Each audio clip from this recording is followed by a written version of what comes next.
Yeah, we know.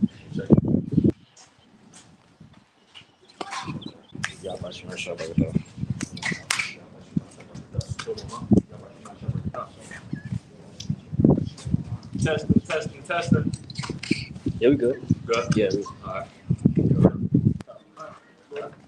All right, Shalom. Shalom. We the GMS New Orleans camp here to bring you a live camp. Prior to get started, we're going to give infinite honors and prayers unto Yahweh Ba'Shem, Yahushua Ba'Shem, Takwadash. double honors to the elders and apostles of Great Millstone who taught us the truth.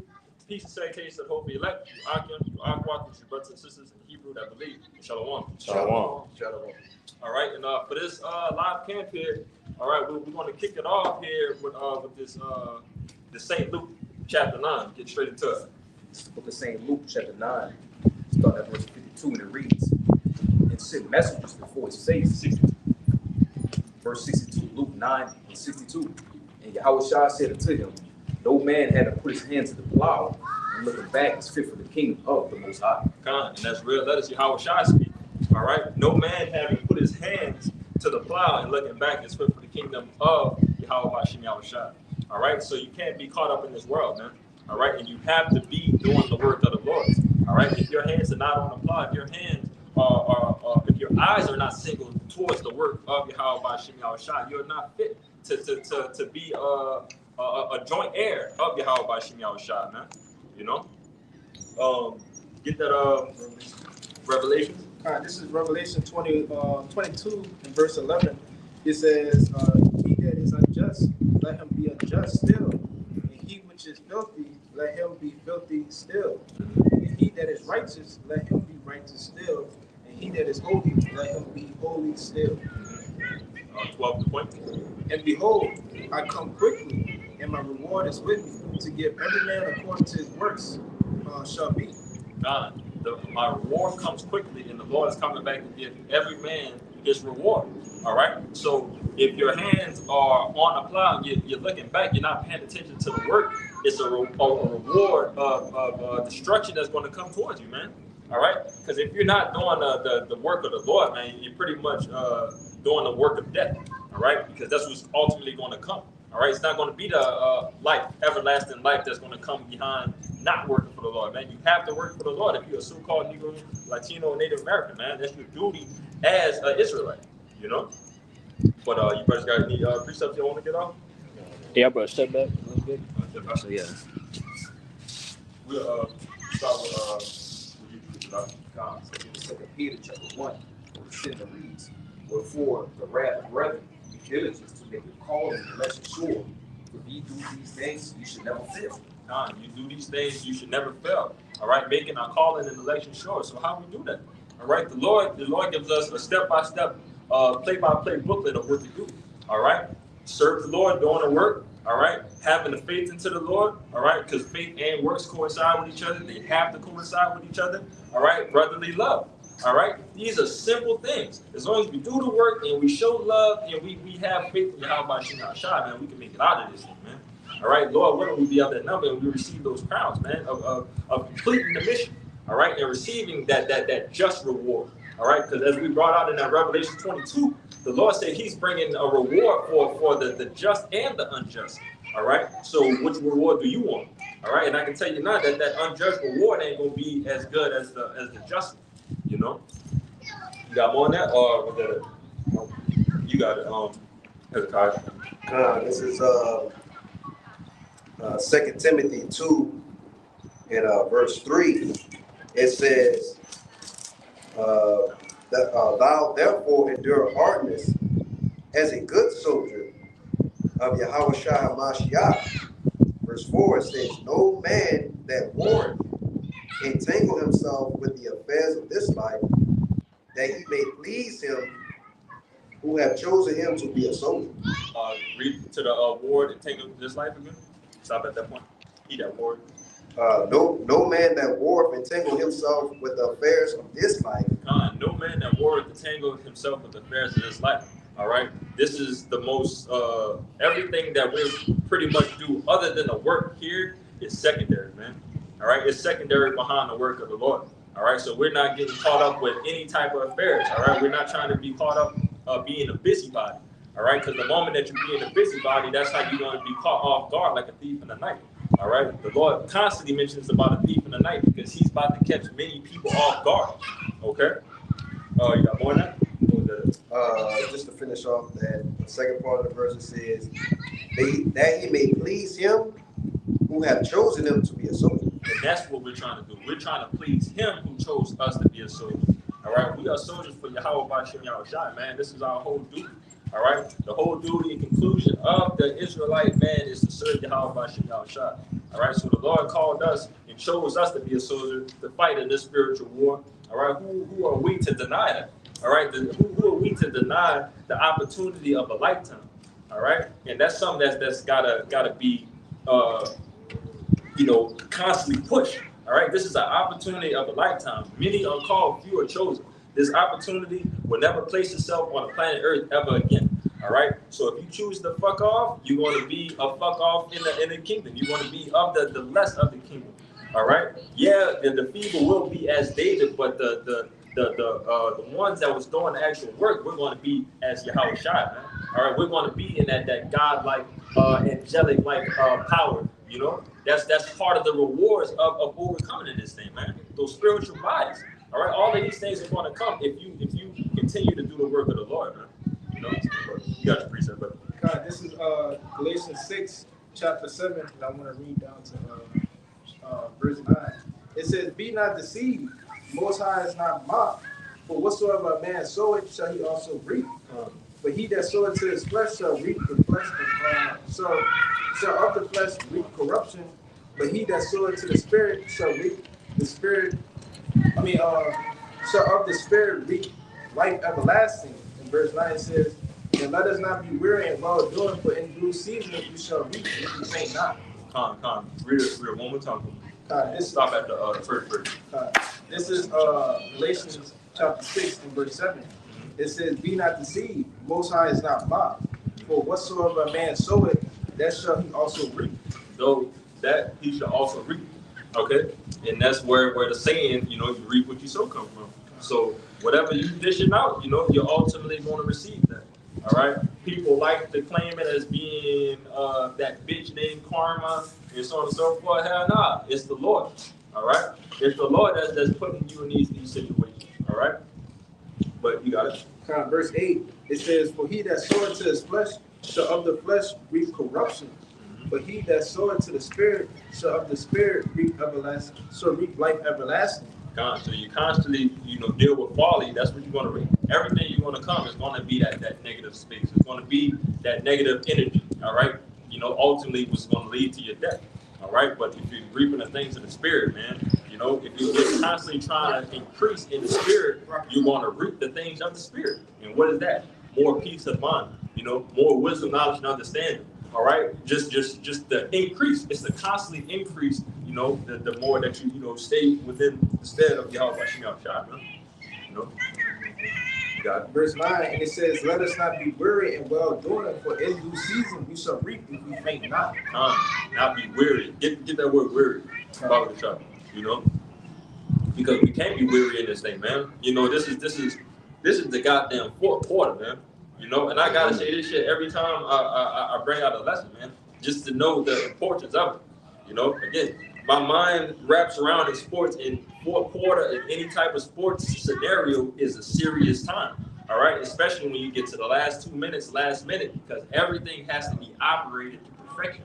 All right, and even trying to operate in perfection, you're weary at this time. You're dead shit tired. You can't breathe. You've been doing all this shit all day, and you're just tired.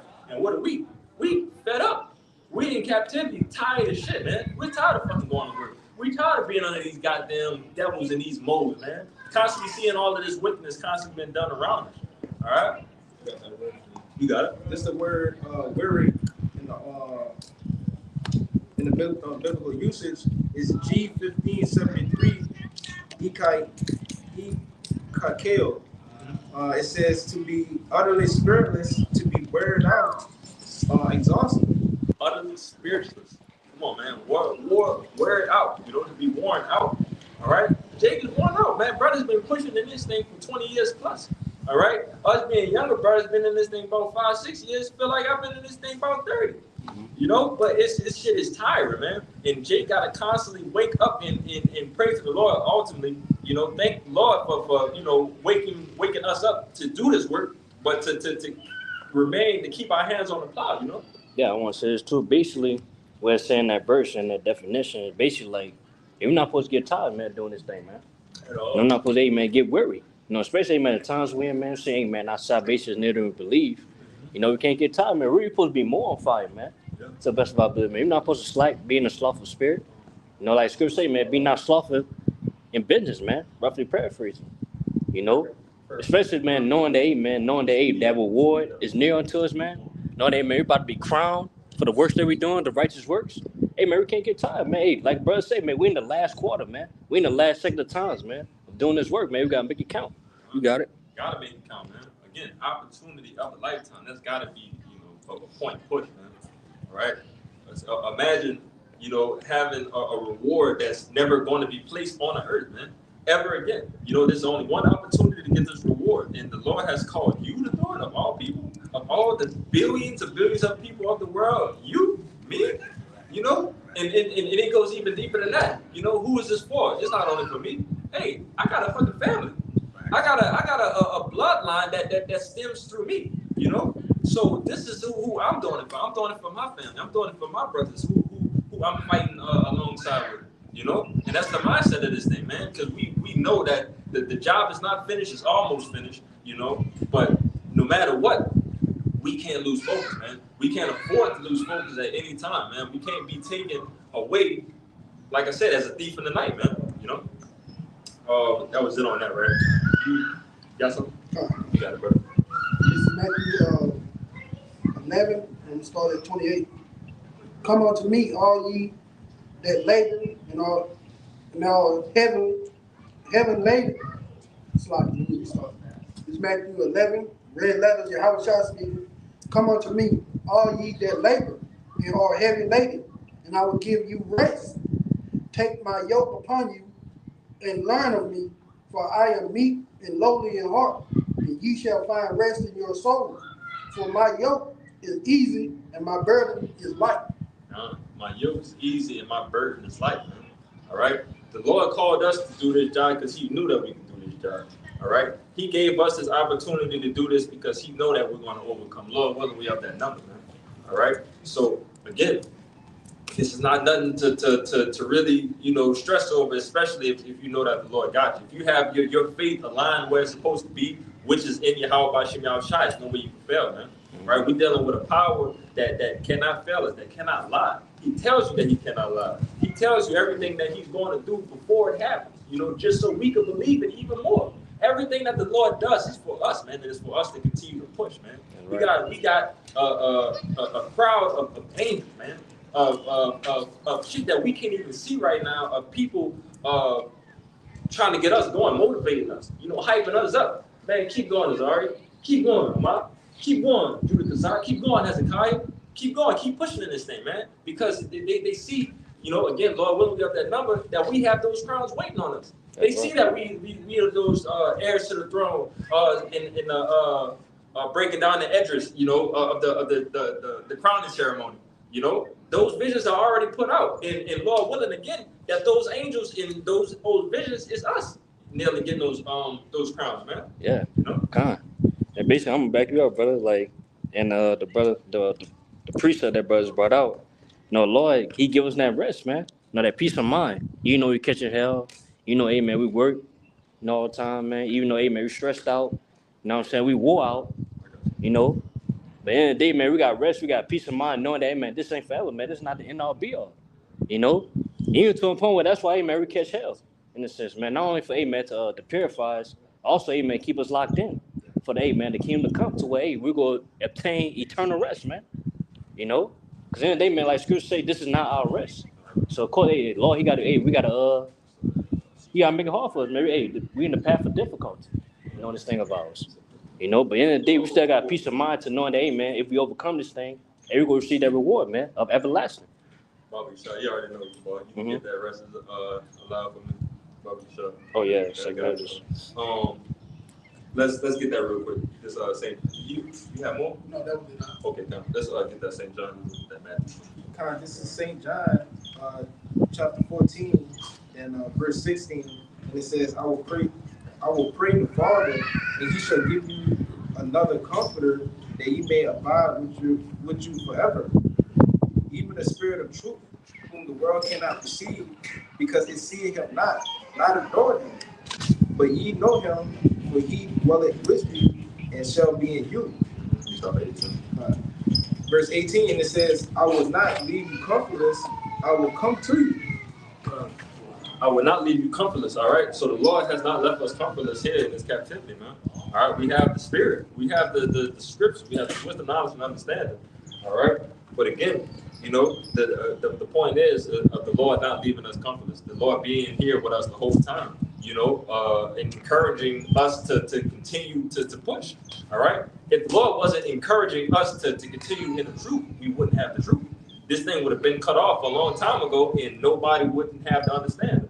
But the understanding is open right now. The teachers are on the highways and byways right now, you know, for a reason, for the understanding to be, for the elect to be sealed, you know. But I think that was it on that. Let's get that Matthew, then we could go around again and get precepts off. This book of Matthew, 19, verse 27. Then answered Peter and said to him, Behold, we have forsaken all and followed thee. What shall we have therefore? And Yahushua said unto them, Verily I say unto you, that ye which have followed me in the regeneration, when the Son of Man shall sit in the throne of his Lord, and he also shall sit upon 12 thrones, judging the 12 tribes of Israel. So this is an example of reaping, you know, what you sow. All right. So if you're gonna like what it said, verily I say unto you that ye have followed me in the regeneration. All right. We're reaping the benefits of following Yahushua in the regeneration. All right. And that this is a reincarnation scripture, because it tells you know that his men will be here, the disciples here preaching at these end times. You know, the word will be out and about on the highways and byways, or going across the four corners of the earth. Okay, but continue. Okay, Luke 19:29. So like, let me get that last part. And that ye have followed me in the regeneration, when the Son of Man should sit in the throne of his glory, ye also should sit upon 12 thrones, judging the 12 tribes of Israel. All right. And again, furthermore, the point, you know, that reward that you're going to get. All right. That's a reward to be a ruler of the 12 tribes. All right. To be of the 144,000. All right. We're talking of 144,000. And to my knowledge right now, what is it? Is 8 continents on the, is it 7 or 8 continents? 7 continents. 7 continents, but they say it's about 8 billion people in the world.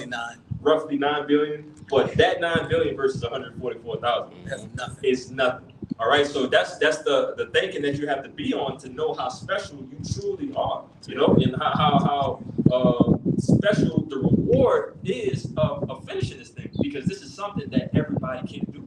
The Lord chose you to do this job because He knows again that you can finish this job, and it's for you to finish. You know. Yeah. Yeah, I want to say something too. Like basically, hey man, we could be above average in the kingdom, man. Yep. Above average. You know, because they average Israelite, he go living good, man. You know what I'm saying? They will have everlasting life, you know, things like that. But to be of that ruling class, you know what I'm saying, being joint heirs with Yahushua, that 144,000, man, that's gonna be special, man. You know? Yeah, can't none top that, man. You know, but that's what come up to us, man. If we didn't do it to them. You know, go ahead. It's like I'm having a brain fart about this precept in Corinthians. The terrestrial and the celestial. Yeah, it's one. I just remember those words, terrestrial and celestial. Yeah. Yeah, just back up what the brother just said. Yeah, 40. 1540. Yeah. This is 1 Corinthians chapter 15 and verse 40. It says, there are celestial bodies and bodies terrestrial, but the glory of the celestial is one, and the glory of the terrestrial is another.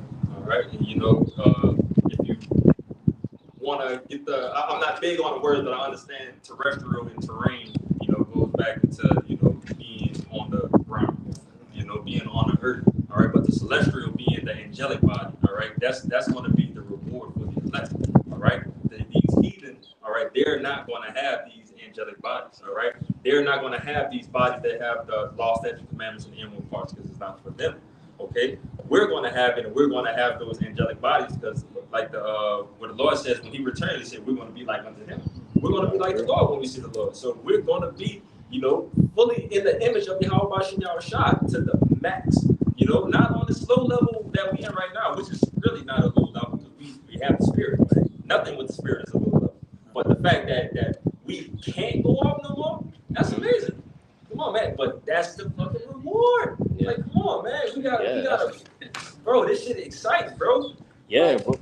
Yeah, back you up, bro. Like, cause the only day, man, like we forsook. That's what we forsook. We forsook everything on this world. Cause we could be, these top guys in the world if we wanted to, brother. You know what I'm saying? Cause brothers in the truth, man, they got all types of talent, man. Jack of all trades. That they could have riches, fame, glory. But nah, they forsook that, man. For what? They eternal way of glory, man. Cause all the glory in this world is vain. So it's gonna be, man, burnt up, man, dissolved. But in the day, man, we fight for something that's everlasting, man, not temporary. You got it. Could I add to that? Actually, I was saying. Holy peace, bro. You got it. Yeah, we under kind of like strict orders. Right now, brother. It's a lot. No. It's a lot. Read from the top. Yeah, start back from the top to read through that. What is it? The book of Luke, chapter 19, verse 27. Then answered Peter and said unto him, Behold, we have forsaken all. We have forsaken all. Backing up what the brother just said. We've forsaken everything, man. All right? Brothers know that, hey, brother, I could go get me this type of job and go get this type of money, go overseas and go live this type of life and so on and so forth. But Jake don't want that shit, man. All right? That's not where my end goal does not align with being here in this goddamn hellhole, man. All right? My end goal is to be in rulership. Okay? But forsaking everything, all right? None of this shit matters. Knowing that none of these things does not compare in any shape or form to Yahweh Bashem Yahushua and to the reward that the Lord said He's going to give us. All right? Yeah, well, that's difficult to take, man. You know what I'm saying? That's difficult. That's why, hey, man, we're called to be soldiers. You know what I'm saying? We got to deal hardness, man. So, hey, we got to make difficult decisions, man. One of those difficult decisions is forsaking all. Say everything we desire. Fleshly desire, we worldly desire. You know what I'm saying? At the end of the day, man, hey, all for us to do that, hey, but we know what we're fighting for, though. You know what I'm saying? Which, hey, the eternal way of glory. You got it. No, we got to finish. Yes, they got more, yeah. I'm going to start back at the top and read on down. Yeah, you can finish it up. Luke 19 and 27. Then answered Peter and said unto him, Behold, we have forsaken all and followed thee. And what shall we have therefore? And Yahushua said unto them, Verily I say unto you, that you which have followed me in the regeneration, when the Son of Man shall sit in the throne of his glory, he also shall sit upon 12 tribes, judging the 12 tribes of Israel. And every one that have forsaken houses, or brethren, or sisters, or father, or mother, or wife, or children, or lands for my name's sake, shall receive 100-fold and shall inherit everlasting life. Satan, all right. Then they got the other precept that when it talks about hating your mother, your father, and so on and so forth, but it doesn't go into actually hate, all right? Just making that on the back burner, loving less, all right? So we're forsaking these things. Yeah, we do have to work. Yeah, we have to do get our daily bread, all right? Yeah, it's a lot of things that we love to do on our off time that we feel like we have to do, but again, the work always has to come first. Always got to keep the first things first, all right? And that's how everything, flows, how it needs to be, keeping the first things first. First thing first. And really, man, the things that we do have, in this world, all it does, it just, hey, man, for it to suffice us, man, to be in this truth, man. You know what I'm saying? Because at the end of the day, man, we want to put in this earth, we want to put here to follow our worldly desires, man. You know what I'm saying? Trying to get women, trying to get, hey, man, the high-paying job. You know what I'm saying? Or it's just, hey man, all the worldly possessions that you want, you're not gonna get it. Cause you want to sit here for that, man. You want to sit there, hey man, to do what you desire to do, man. You was put here to do what you was purposed to do, man. Was to do the will of Yahweh Bashem Yahushua. You got it. But this is 1 Corinthians 7:31. And they that use this world as not abusing it, Mhm. The fashion of this world passing away. Yeah. So we know that this world is passing away. All right. This age, this eon, this rulership. You know, this is going to pass away very, very soon. All right. But again, it says as not abusing it. All right, as they that use this world, not abusing it. All right, so we got to use that righteous God, that righteous Yahweh, you know, any chance that we get. Yeah. You know, that's what the Lord got us here to do these things, man. All right, we're here to do the work and to get over to the best of our ability to make sure that we can keep doing the work. All right, Mhm. it's not getting caught up to being a busybody, not getting caught up getting 2 or 3 jobs, trying to, you know, make it here to the standard of this life. Again, like what it says in the book of Haggai 1:6, I believe. You know, we got holes in our pockets, man. Yeah. And we're in captivity. It's a cap. It's something that we're never going to reach that cap. If you ever reach anything above that cap, something wrong is probably about to happen because you're not supposed to be making it here. The Yeah. Lord said that his men are not going to be living luxury here, and we're going to be of the lowly. We're going to be what we said, the rich sitting in a low place. Right? The rich in spirit, not rich in pockets, rich in spirit. We're in the low place. Yeah. Okay. You finished it off, right? Yeah, That was it on that. We could get. I just told you what priest 11 says. No, you gotta ask them. That's verse 11. Hebrews, the Noah, not Noah, the Moses. Yeah, you can get it. This is Hebrews 11 in verse 24. It says, by faith Moses, when he was come to years, refused to be called the son of Pharaoh's daughter, choosing rather to suffer affliction with the people of God than to enjoy the pleasures of sin for a season. Choosing rather, read that part again, like choosing rather affliction. Choosing rather to suffer affliction with the people of God than to enjoy the pleasures of sin for a season. So that is an example right there of Moses forsaken. All right, he forsaken, you know, the riches that he had, the royalty that he had, you know, because he knew that ultimately this wasn't going to last as long as the kingdom is, because we know that the kingdom is forever. All right, so anything that you really, you can't compare nothing to the kingdom. All right, and that's the value that it holds. Okay, so knowing that you're striving for something that can't even have a price on it, that should make it even more valuable in your head. All right. I got proof for us. You got it. It's 2 Corinthians chapter 4, verse 17. For our light affliction, which is but for a moment, working for us a far more exceeding a eternal way of glory. Kind of just backing up that precept, hey man, you know, the things that we're suffering, you know what I'm saying, being part of this truth. You know what I'm saying? All it does is it's gonna lead to what? An eternal way of glory, man. To way, man. It's cool. Basically, man, all the things that we forsook, that we lost on this side, we will gain it all back, man. There's something and more. Was that in the? I think that was in the Matthew, right? The 100-fold? Yeah. We read it. We read it? Yeah, we read it. Oh, so like, Yeah, we read it. I probably spoke on, but I just in my head. But you got the fever buffer shot. This Zechariah chapter 12 and verse 8.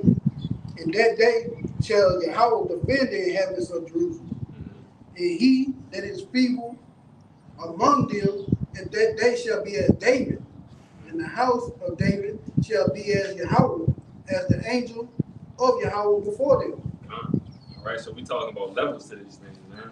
All right, as feeble as David is probably, I don't even know how to explain it, but it's a compliment of compliments, you know, but still on a low level though. It's like, but it's still not nothing negative, you know, because it's still King David who killed tens of thousands. All right, we're talking about the King David who is a man of the Lord's heart. All right, this is who we talk about, and this is the feeble of Israel gonna be like unto him. But the house of David that he blessed. What this is the house of David gonna be? The house of David shall be as power as angel of Yahweh before them. God. Again, we should be in that angelic in the angelic state, all right, in that celestial body, all right, man. Like those, everything that we've been, you know, seeing our entire lives, like the brothers like to go into with the anime, the movies, the superhero movies, the X-Men, and so on and so forth. Man, that's a depiction, you know, of Israel. you know, at our peak with those spiritual powers, man. Mm-hmm. You know, and that's, man, to know that something that we dreamed of as children, you know, you can't tell me not every man that walked this earth wanted to be a superhero at some point in time in their life, bro. And to know that that shit is actually real, but it's actually in a spiritual sense, and it's for you so-called Negroes, Latinos, and Native Americans. Like, come on, bro. Like, that's how special, you know, that we have to, again, think of this opportunity, man. The Lord called us to do this, man, and it's never going to be done again, bro. But it's going to be on a glorious level, man. Yeah. You know, that's going to be written about. We're going to have books written about us. We're going to have stories written about us. All right. You can get on deck too, because we can, you know, start kind of harping more on like the rewards, man. More of the rewards, because it's a lot of rewards. We got many mansions. You know, brothers can get that on deck. We can get the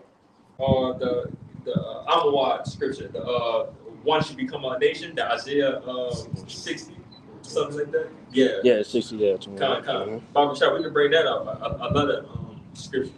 To know, you know, because I'm a brother, you know, who don't have children. You know, I want children. You know, not here in this goddamn world. Let's clarify that. Don't want no children nowhere to step place here in this goddamn captivity. Lord willing, it don't happen. But still, you know, I want that to happen. But the Lord tells us that in the kingdom, you know, when we start having our children, how it's going to be, and that's going to be amazing. You know. But, let's get it. Oh no. I want the Isaiah real quick. Here we go. This is Isaiah 60 in verse 21, points to 22. It says, "Thy people also shall be all righteous. They shall inherit the land forever, the branch of my planting." Read that, inherit the land forever. They shall inherit the land forever. We're going to be back in our land, all right? That's part of the rewards. We finally get our land back. We get these damn Amalekites, these JOOs, you know, out of our crib, man. You know, and the bullshit that they done over there. And ain't this year they supposed to have a Moism concert, the biggest Moism concert ever placed in the land, in our holy land? Like, come on, man. And you want to say that's the people? Like, no, these people need fucking destruction. They need fire. You know, the missiles need to drop that day, specifically at that place right there. Like, come on, man. But let's get some more track. The branch of my planting, the work of my hands, that I may be glorified. A little one shall become 1,000, and a small one a strong nation. A little one should become 1,000, and a small one a strong nation. Come on, man. And that's coming from the loins of a righteous man. All right. And when we talk about you 2/3 coming back in the Hebrew Huggies, that's how you're gonna come back, man. All right, you're gonna come through again through a righteous man loins, and you're gonna come back with many brothers and sisters. All right, and it's gonna seem like it's a nation, you know, and it's in how can you tell it's gonna be a nation? Because the Lord also mentions this as a reward. God, this is John chapter 14, verse 2. It says, in my Father's house are many mansions. If it were not so, I would have told you, I go to prepare a place for you. And if I go to prepare a place for you, I will come again and receive you unto myself, that where I am, there ye may be also. God, one more time. Let's stop at the third verse. This is John 14 in verse 2. It says, in my Father's house are many mansions. If it were not so, I would have told you. I would not have told you. All right. So again, we know that the Lord is a man, a power that cannot lie. So he just mentioned here there's many mansions. All right. Keep going. I go to prepare a place for you.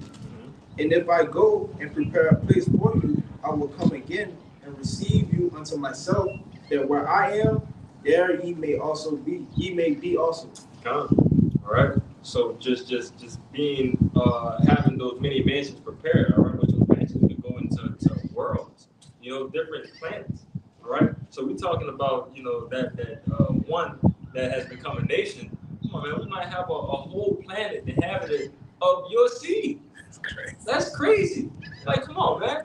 And I like to, paint pictures in, brothers' heads and shit. If you think about like mass numbers of people all in one place, our minds can't really go that far. We don't really see too many, big events like that. But one of the biggest things that we can see out here is like a football game or a basketball game where we see 100,000 people, 150,000 people, and that's a lot. And it's loud as shit when you're in there. But imagine that being just that All your small amount kids. being all your kids. That's still not a nation. That's still not a nation of people. That's 150,000 people, but that's still not a nation of people. So your kids are gonna outmount that. Like, come on, bro. Come on, man. I got the word actions in the whole etymology. You got it. It said chief residence of a lord, state, permanent abode, house, habitations. Like that first chief residence of the Lord. My Lord, jeez. And it says a stop or stage of a journey, temporary home. Yeah, but it's not gonna be temporary for us. All right, everything that we're gonna have is gonna be planned. All right, this kingdom is not gonna be translated anymore, man. All right, there's no more after this. All right, it's Israel back at the top and everything back to where it's supposed to be. All right, no more wickedness, no more going astray. All right, we're going to keep these heathen under subjection because they're going to be doing wicked shit and going astray. All right, because they're not going to have the law, statutes, commandments, and the inward parts like us. But again, man, once we back in rulership, man, this shit is going to be back rolling how it needed to be. But you brothers, we can get some more precepts off. Yeah, you can go. You got to be on perfect. It's the book of Psalms, chapter 16, verse 11. Thou wilt shew me the path of life. In thy presence is fullness of joy. At thy right hand there are pleasures forevermore. So like read one more time. Book of Psalms, chapter 16, verse 11. Thou wilt show me the path of life. In thy presence is fullness of joy. At thy right hand there are pleasures forevermore. God, at the right hand. All right. That right hand is what it says, the pleasures evermore. Yeah, it says, at that right hand there are pleasures forevermore. Forevermore, man. This is going to be an abundance, man. An innumerable amount of just constant blessings, man. Constantly being flowing through Israel, man. Like, come on. It's Luke chapter 12, verse 32. Fear not, little flock, for it is your Father's good pleasure to give you the kingdom. That's that pleasure, man. The kingdom, man. Yes. You got it. Yes. Pleasure, man. The pleasure of the kingdom. Oh, but we shot it. We didn't get it. The rest is allowed. Ezra? Yeah. Oh, you got it? Yeah. If you got it. This is 2nd Ezra 8 and verse 52. It says, for unto you is paradise open. The tree of life is planted. The time to come is prepared. Plenty is made ready. The city is builded. And rest is allowed. Yea, perfect goodness and wisdom. Start back at the plentiness is ready. Yeah, no, read verse 51. Oh, Yeah, 51, yeah. This is 2nd Ezra 8 and verse 51. And it says, but understand thou for thyself and seek out the glory for such as be like thee. Yeah, that's the glory for the seek, man. That's 8. It's telling you verse 52. Because every Jake wants glory in some type of way, man. Right. But this the glory we really supposed to seek it for, man. Because this for us, man. For everlasting. You got it. Verse 52, it says, for unto you paradise is open. The tree of life is planted. The time to come is prepared. Plenty is made ready. A city is built and rest is allowed. Yea, perfect goodness and wisdom. Kind of perfect. So like, You want to read that? yeah. Paradise is open. Before that, I was talking to that, but it's like, Time is come. Plenty. just read it one more time. It's like, This is 2nd Ezra chapter 8 and verse 52. It says, for unto you paradise is open. kind of unto you, the elect. All right, paradise is open. All right, because we're going to be the first fruits. Okay, we're going to be the first fruits to receive our kingdom. All right, having these heathen under subjection, we're going to be the first people to see this and execute all of these things. Okay, but continue on. It says the tree of life is planted. The time to come is prepared. Yep. Plenty is made ready. Because then the Lord, it said the time is prepared. So the Lord just told you here that he has many mansions. And he wouldn't have told you these things if he hasn't been doing it. But it's telling you here that the kingdom is prepared. All right, keep going. Yeah, but he said plenteous, right? Plenteous, Yeah, we're going to our plenteous means fruitful, man. So hey, man, we're gonna have ability to be fruitful and multiply, man. Yeah. You know. Yeah. We get to complete one of the our law, statute, commandments. To the best, to the full ability, not the best of our ability. We're gonna be fruitful and multiplying to the max ability. Yeah. Come on, man. I mean, we could do it right now, but it's not the Yeah. time. Yeah. You know what I'm saying? You got it. Everything is lawful but not expedient. Huh? No, you. Oh, sorry. Yeah, everything is not everything. But you know what I'm saying. Yeah, all this are lawful, but not expedient. Not expedient. All things are not. You said it. Expedient, yeah, expedient, bro. You got it. But you got it, bro. All right. It says a city is builded and rest is allowed. A city is built and rest is allowed. Man, that precept brings so much peace to my ears when I hear that. When Jay be going through, those moments where it's just stressful, man. We constantly go through this thing. It's constant hell that brothers catch every day. But to finally know that there is rest out there, all right, that peaceful place that we always been looking for to keep us at ease. We finally found that place, and that is specifically for us. Like, come on, it makes it even better. The more you talk about it, the more that you fully understand that this is truly something that the Lord wants to get to you. This is not no shit that the Lord is trying to gatekeep from us, like how niggas do in this world. Niggas find something good or hear something about something good and don't want to tell nobody. They want to hearken everything to themselves. They want all the rewards to themselves. But we dealing with a righteous, a righteous power, man. Our big brother, who sees us as brothers and wants to show love to everybody. To not everybody, to his people. Specifically his men that's been working for him, man. But we could go another round and get some more precepts. I'll read down to 53 to 54. It says, you want to read the 53 and 54? Yeah, guys. I'll go This together. is the latter part of that 52. It says, yea, perfect goodness and wisdom. Mm-hmm. It says, the root of evil is sealed up from you. Yeah. The root of evil is sealed up from you. All right. It said before that, perfect goodness. All right. No more evil. All right. What is the wages of sin is death. All right. So no more sin equals no more death. All right. You on? And it says, weakness and the moth is hid from you. Mm-hmm. And corruption is fled into hell to be forgotten. Get that word from me, Bobby Sean? Which one? What I can hear that word. Moth. Moth. Moth. Yeah, like the fly moth. Oh, moth. Yeah, it was all that boils down to, man. We obtain that second covenant, man. Which the law, statutes, commandments were not irreplaceable, man. To where we don't go off no more, and we don't go off no more. To where, man, we ain't gotta be put in captivity. Cause why we in captivity? Cause we went off, man. So man, once we be fully righteous, man. We won't be brought down low again, man. And we ain't gotta worry about dying no more either, man. Cause we gonna have everlasting life, man, with these new bodies, immortal bodies, man.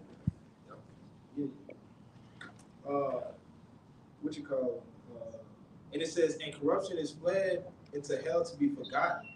Sorrows are past, and in the end is shewed the treasures of immortality. Just for a moment, man. All these things is going to seem like it's like a bad dream, Jay finally going to be waking up from that bad dream into everlasting life, man. Everlasting glory, everlasting peace, all right? To finally know what it's like, again, to rest. Brothers don't know what rest is, man. Like, we can claim we know what it is. Jay think about, 7 hours of sleep, 8 hours of sleep, Jay still wake up tired as a bitch. Like, come on, man, just to go slave for this devil, just to be under this goddamn sun, fucking roasting and burning us every goddamn day. Come on, man. It profit nothing. We constantly do this shit to profit, to get nowhere. All right, but if we work for the Lord, we keep our hands on that plow, we profit everything. All right, and that's what we gotta remember, man. I got precept. Yep. It's Psalms 126, verse 1. I'm gonna start verse 1. Yep. And when the Lord turned again the captivity of Zion, we were like them that dream. Then was our mouth filled with laughter, our tongue with singing. Then say they among the heathen, The Lord have done a great thing for them. The Lord have done great things for us, whereof we are glad. Turn again our captivity, O Lord, as streams in the south. They that sow in tears shall reap in joy. Reap and joy. He that goeth forth at weeping, bearing precious seeds, shall doubtless come again with rejoicing, bringing his sheaves with him. Come on, That's man. all the kingdom, bro. Yes. Like once a Lord deliver us, man, it's gonna be like a dream. Yeah. Because hey, man, when we talk about this, man, hey, man, our future kids, you know what I'm saying, that we gonna bring forth. You know, they ain't gonna believe that, man. Yeah. That we was in captivity, man. We was under these heathens, man, Esau. You know what I'm saying? They not gonna believe it. You know? So that's what we waiting on, man. You know what I'm saying? And really, man, we're not even dreaming, man. It's a vision. You know, because a dream is something that, hey, you know, it happens when you sleep. You know, in a sense. But a vision is something that, hey, man, you wide awake. That's what you think about it. You know what I'm saying? Yeah. So we had that vision, man. That vision is gonna come to pass, man. You got it. That's part of that, you know, the comforter too. You know, the Lord giving us that spirit and the wisdom, knowledge, and understanding. But like you said, part of having that wisdom, knowledge, and understanding leads to having those visions. All right. So when you have those visions, again, it just makes you planted and grounded in the faith even more. You know, because you know that the Lord is working through you. I wouldn't even say it's not even our vision. It's the Lord's vision Lord's for vision. us, man. Yeah. You know what I'm saying? Yeah. This the Lord's vision. Hey, these scriptures is the Lord's vision for us. Yeah. You know? And it's gonna come to pass, man. Hey, man, the Lord is not a man that shall not lie. Yeah. So whatever he vision, whatever he got planned for us, man, it's going to happen, man. You know what I'm saying? And that's what we gotta believe in, man. That's why, hey, man, that's what we trust in the Lord, man. You know, to where, hey, man, you gonna bring that vision. You know, you got it. Yeah, you can hold that. We can get that real quick. Sirach 44, you know, in one. Yeah. Where did I tell you grab something? Yeah, 1 John 3 and 2. What is it? Yeah, we can get that. It'll fall back into the Hebrews. Let's get the verse, John. This is 1 John chapter 3, verse 2. Beloved, now we the sons of the Most High, and doeth not yet appear what we shall be. Yeah. But we know that when he shall appear, we shall be like him, for we shall see him as he is. John, you know, I quoted it earlier, but as it says again, you know, when the Lord shall appear, we should be like unto him, right? We should see him, right?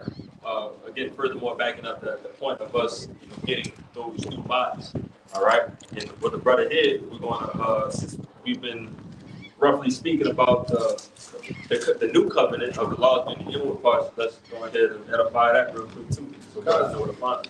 This is Hebrews 8. You want to start at 8? It's 6. 6. This is Hebrews 8 and verse 6. It says, but now have he obtained a more excellent ministry, Yep. by how much also he is a mediator of a better covenant. Better covenant, all right? Which we know it was. I'm jumping again slightly, but Which was established upon better promises. For if that first covenant had been faultless, then should no place be sought for the second.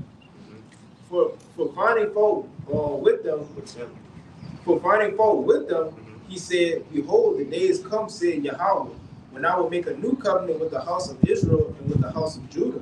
so that's the point you got to clarify for fault with them, all right? Because nothing was wrong with the first covenant, all right? Which was given by Moses. Which was given by Moses, all right? It was us that went off. It's us that in the flesh that again strayed away from Yahweh Bashem Yahushua. All right, but again, this new covenant here being on better promises. So the Lord again covering all corners to make sure, hey, this time I'm gonna make sure y'all never go up. This shit ain't gonna never happen again, and I'm gonna make sure that it don't happen. And this is how I'm gonna make it happen. Was they begin by Yahushua, man? Yep. You got it. Yep, you got it. Verse 9, it says, not according to the covenant that I made with their fathers in the day when I took them by the hand to lead them out of the land of Egypt. Because they continued not in my covenant, and I regarded them not, said Yahweh. Yep. For this is the covenant that I will make with the house of Israel after those days, said Yahweh. I will put my laws into their minds and write them in their hearts, and I will be to them a power, and they shall be to me a people. So reconnected back to the source of power. All right, the power, Yahweh Bashem Yahushua. All right, it was For this covenant, I'm making to the Lord of Brothers. Yeah, not according to the covenant. We made that point. Moses. Yeah, I think pretty much got to read off. They should not teach. Oh no, keep on. Verse 11. All right, this is verse 11, and it says, "And they shall not teach every man his neighbor, and every man his brother, saying, Know the Lord, for all shall know me, for from the least to the greatest." Everybody, the name Yahweh Bashim Yahushua will rain terror, to these heathen again, right? And it will rain praises from his men and his people, when we're back at the top. Okay, you got it.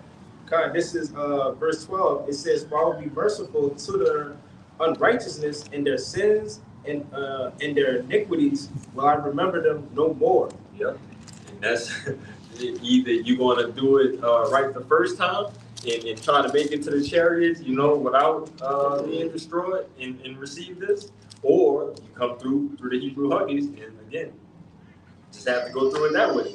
All right, but again, it's I forget the saying that you like to say. Either get caught up with it or burnt up. Oh yeah, you prepare to lose it, or prepare to be burnt up with it. You prepare to lose it or burnt up with it. Pretty much. These niggas here, man. They not gonna get it at the end of the day. Man. All right, 2/3 of Israel is just allotted for you niggas not to get this thing, man. And you just have to get it in the kingdom once it's in your inward parts. Once the covenant, the new covenant is in your inward parts, man. And they gotta be born. Got it. Yeah. Yep. But go another round. Yeah, you ain't. Well, no. It's like, Yeah, it's a lot. well, both y'all said y'all had precept to back up each other. Yeah, I had a. We'll bring that out real quick. Bring that out. Then we just kind of. Yeah, this is Romans 8:16. It says, "The Spirit itself bears witness with our spirit that we are the children of the Most High. And if children, then heirs, heirs of the Most High, and joint heirs with Hamashiach. If so be that we suffer with him, that we may be glorified together." Suffer with them. So, carrying that cross, the Lord requires us to carry our cross. Carry the burdens and the bullshit of life, just as he did, as he walked and had to carry his cross, But again, it says, what it says after you go through these things? It says, "If so be that we suffer with him, that we may be also glorified together." God, be glorified together. So if we suffer for the Lord, we're going to be glorified with the Lord. It talks about being heirs to the throne, man. We are joint heirs to the throne, man. Right? Yeah, I want to say too. What it means to be an heir. It means to inherit. Right. You know what I'm saying? So basically, man, we will set to inherit everything Yahushua going to inherit, man. Was it what? You got it in 1 John 3. Those new bodies. Those immortal bodies. And also too, man, which I don't know brothers go get into it, but hey, man, the earth, possessing the earth. These heathens. They having no slaves in captivity. You know what I'm saying? And basically, man, everything else, man. That's it. That was it on them? Yeah. Yeah. Okay. You said that was the precept. You gonna hold up on that? This is Baruch 2 and verse 34, and it says, "And I will bring them again into the land which I promised with an oath unto their fathers, Abraham, Isaac, and Jacob, and they shall be lords of it. And I will increase them, and they shall not be diminished." Come on, man. This is still stemming from the promises of Abraham, Isaac, and Jacob. This is how long that the Lord has still been maintaining his word, maintaining his promises to give us our land again, and even though we don't deserve it. We have been deserving of death so long and deserving of just being completely wiped out as a nation for so long, but the Lord has been constantly having that mercy and being a man of his word, that's just it's amazing, man. For again, for this opportunity that you be placed in front of us, man. But And verse 35, and it says, "And I will make an everlasting covenant with them to be their God, and they shall be my people, and I will no more drive my people of Israel out of the land that I have given them. God, because we also know it was the doings of the Lord. All right, we pissed the Lord off, so the Lord used these other nations to put us in captivity, to drive us, through the four corners of the earth, wherever we may be scattered around the place. The Lord did these things. But read that last part again.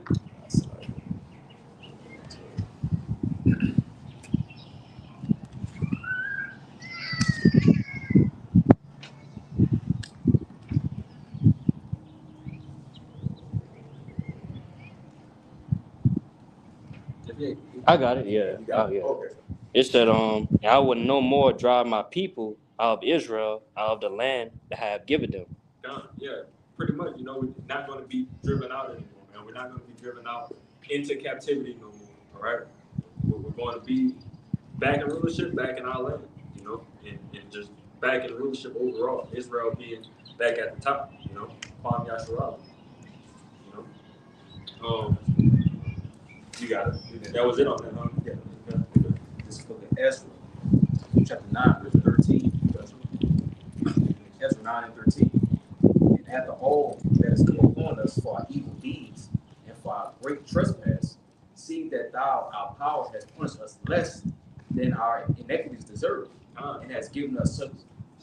Read that part one more time. It reads, and for our great trespass, seeing that thou, our power, has punished us less than our iniquities deserve.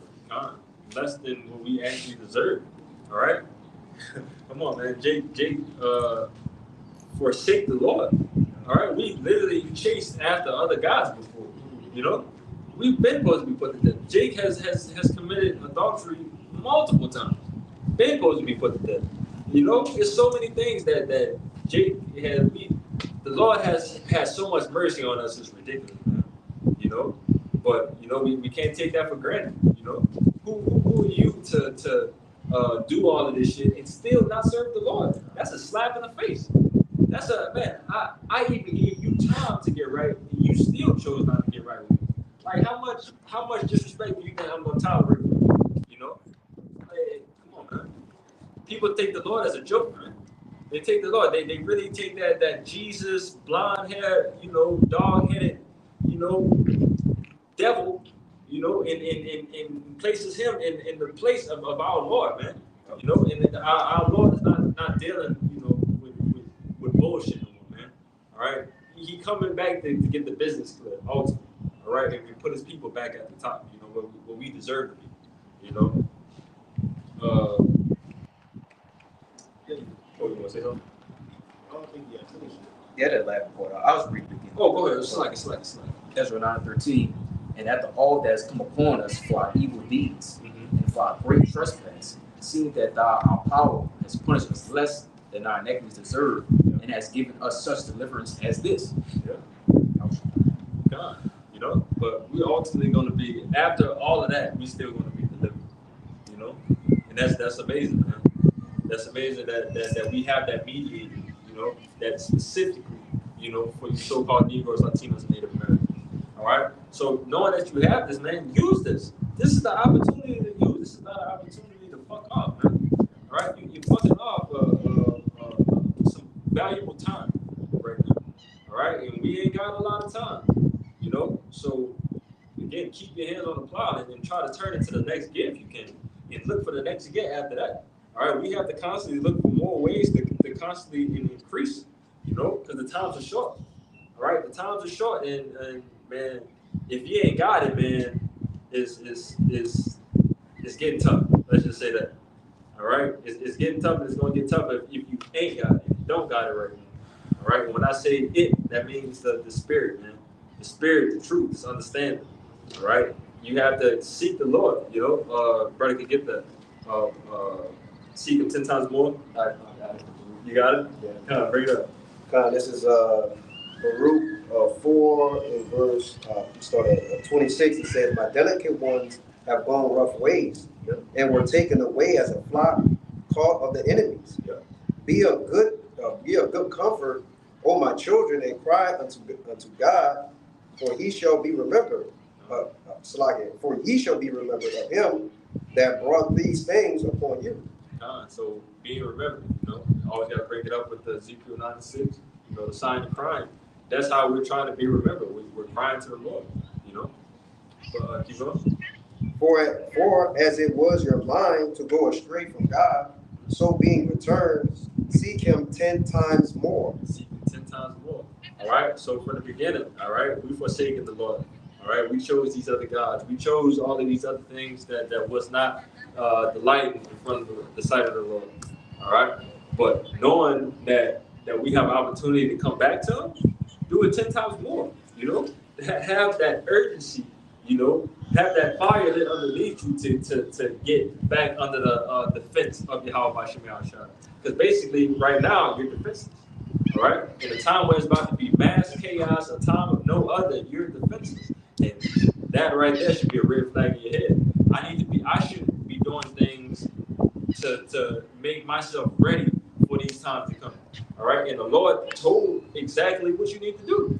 All right? Stay in the spirit. As long as you stay in the spirit, you're going to be protected in this time. All right? I gave this book and I gave this understanding to my men for the times of trouble, for them to be at peace in that time, for them to make it in the time, because there's going to be some scary times, man. Just like how that, I was just watching LBI Shalom, he constantly mentions, JT being for the 2/3 and, not for the other nations like it. For the 2/3 specifically, the other nations are pretty much going to get the destruction as well. But the point being is that we're going to be in the midst of it as well.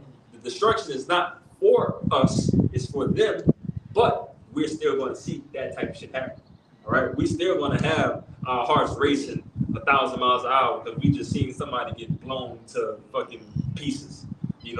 What it says that the righteous scarcely be saved. Yeah. All right. So it's going to be things that your life is going to be so close on the line of being took, but whatever it is, the Lord has let you know that His men, even in those times, their faith is not going to fail. All right. They're not going to fall weak in those times. They're not going to forsake the Lord in those times, and therefore, the Lord will save you in that time of trouble. But you got it, brother. It's Isaiah 55 and verse 6. Seek ye the Lord while he may be found. Yep. Call ye upon him while he is near. Call upon you while he is near. All right. So again, we know that the Lord is still near. How? Because his men are still on the highways and byways. We're still right here on a Saturday. Brothers out on Friday. Pretty much every day of the week, a brother is driving a lesson or some type of live video. All right. So the word's still being pushed out. So therefore, that points like that you just made. The Lord is near. The Lord is near. Slightly. Not very quiet. But yeah. Verse 7. Let the wicked forsake his way, and the unrighteous man his thought. And let him return unto Yahweh, and he will have mercy upon him. And that's the walks of damn near every man in his truth, man. All right, we forsake those ways. All right, and we're taking the Lord upon His word. All right, we have a lawyer, a mediator right here who's telling us, hey, come back through me, and all the crimes that you just did, all the crimes that you've been doing for these past 20 to 30 years, I'm going to forget all that. Just come here and serve me. Serve me. Do what you're supposed to be doing from the beginning, and I got you. All right, and to me, that seems like a pretty good, even exchange. Come back and do the work for the Lord, and I'm going to pay you. Seems right, right? Just the last little bit. Yep. Into our power, for he will abundantly pardon. He will abundantly pardon. And that's a hell of a word to use for pardon and mediator and lawyer. That the Lord is for us. We're looking to be pardoned, man. As we know as our righteousness as filthy rags, man, we try to get that filthy rag clean the fuck up. We try to get that thing spot so we can get that too found blameless. Yeah, because y'all shot him, he come as that judge, man. You know what I'm saying? Having that power to judge and that judgment seat, we won't be a pardon. We appeal in that judgment seat to where, man, he had mercy upon us, man, to deliver us. Not to, man, no destruction. No, say man, majority of these people, man, hey man, 2/3. No, they gonna get destruction, man. But hey man, we just hold, hey man, we fall as that the elect, man, that be pardoned all the way to the end, to where we receive salvation. You got it. Let's get that. Okay. Okay. The book of 2 Peter, chapter 1. I went 5. The book of 2 Peter, chapter 3, verse 14. Wherefore, beloved, seeing that ye look for such things, be diligent that ye may be found him in peace, without spot or blameless. Be found without spot and blameless. All right, that's how you would like to be found when the Lord returns. Because when the Lord returns, the Lord is looking. He's looking to see who is to be found blameless. All right, as we brought out at the beginning, Revelation 22. All right, he's coming back with that reward. So in order for him to give that reward, he has to see who is going to. Well, he's always been seeing it. We know that the Lord's eyes are 10 times brighter than the sun. So he's seeing everything. All right, we got angels all about seeing what niggas is going. God, and he camped around us, in the midst. If it was two or three in the midst, there I am in the midst of rough paraphrase, But I got some. kind of, what we just brought out the 2 Peter. 2 Peter 3 and 14. You finished it? I'm gonna look at verse 15. That's 15? Yeah. No, we could scratch it. Let's get that Isaiah 2. This is Isaiah 2 and verse 2. And it says, and it shall come to pass in the last days that the mountain of Yahweh's house shall be established in the tops of the mountains, and shall be exalted above the hills, and all nations shall flow unto it. Keep up. And many people shall go and say, Come ye, let us go up to the mountain of Yahweh, to the house of the power of Jacob, and he will teach us his ways, teach us of his ways. And we will walk in his path, for out of Zion shall go forth the law and the word of Yahweh from Jerusalem. So everything is going to be flowing how it needs to flow. All right. And how does it need to flow? Everything needs to be flowed through Israel. All right. It has to be flowed through Yahweh Bashem Yahushua. All right. Yahweh Bashem Yahushua, and the wisdom I should understand, is the filter of keeping everything in order, of keeping the world clean, keeping people's minds clean. All right, keeping specifically our minds clean, because fuck these other nations. All right, but it's the purpose, and the whole duty of the Lord, why he had these things orchestrated the way he did, But it talks about again of the nations flowing unto us, all right, to receive, the understanding. All right, even though they're not going to get it 100% because they're still going to be in the flesh. And again, the wages of sin is death, and the flesh brings along sin. If you could complete that math equation, all right, but you can keep going. This is verse 4, and it says, And he shall judge among the nations, and shall rebuke many people, and they shall beat their swords into plowshares, and their spears into pruning hooks. Nation shall not lift up a sword against nation, neither shall they learn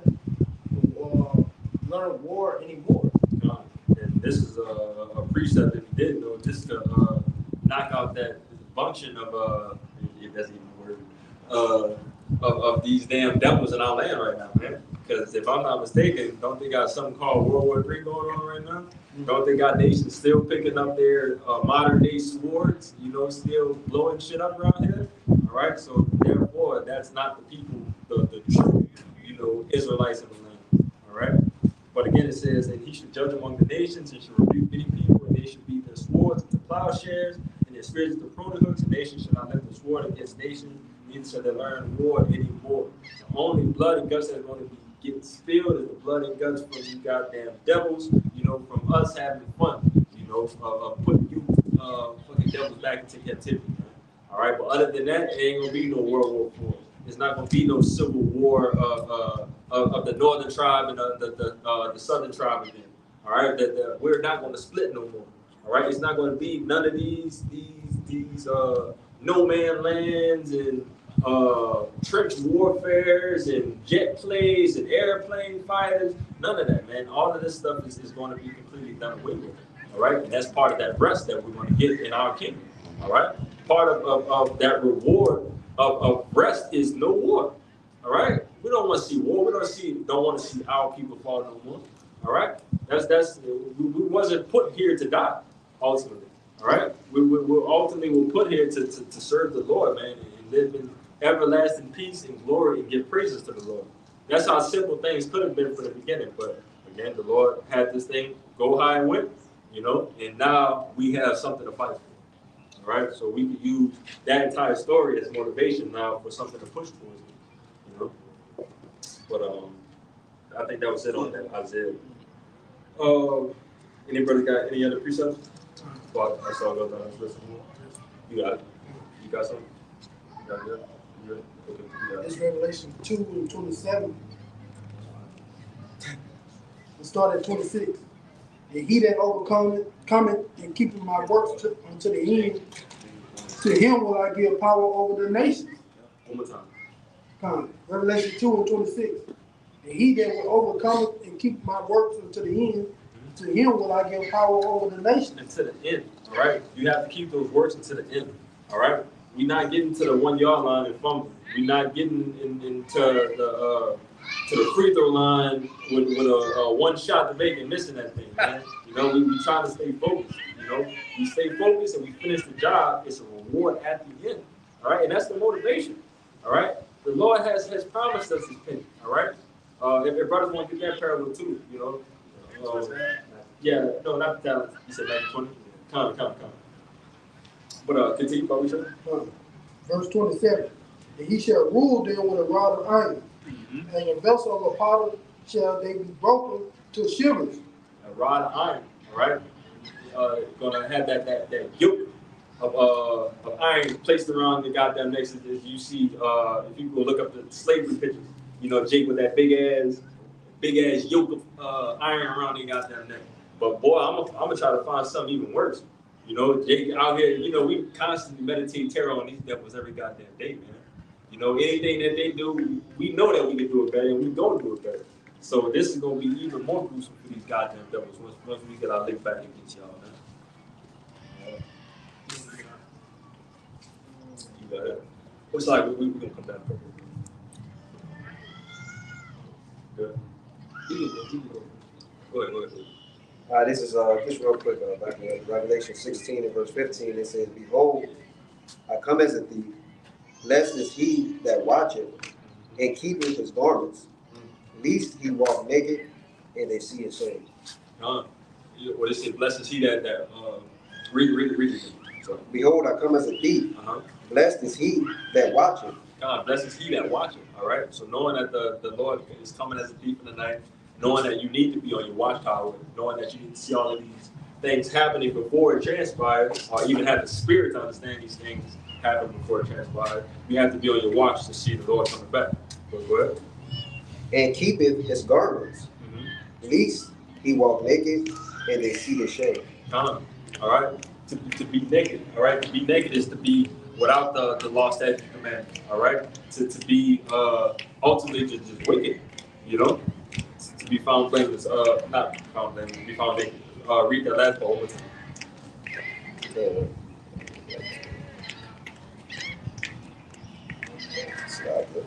Yeah, Bible chart. It says, least he walk naked and they see his shame. Come on, least be naked, see his shame. Come on, that's James 1 and 12, Bible chart. James chapter 1, verse 12. Blessed is the man that endureth temptation, for which he is tried. He shall receive the crown of life. That is the Lord that promised to them that love him. So receiving that crown of life, man, for us enduring through this temptation. All right? Because, we constantly being tempted here. All right? Being tempted in the flesh. Tempted of many things of not serving the Lord. But we know that that's Satan. We know that that's one of his devices. All right? We know that walking away from the Lord is instant death. All right? So knowing these things in your head, you have to rebuke those thoughts. All right?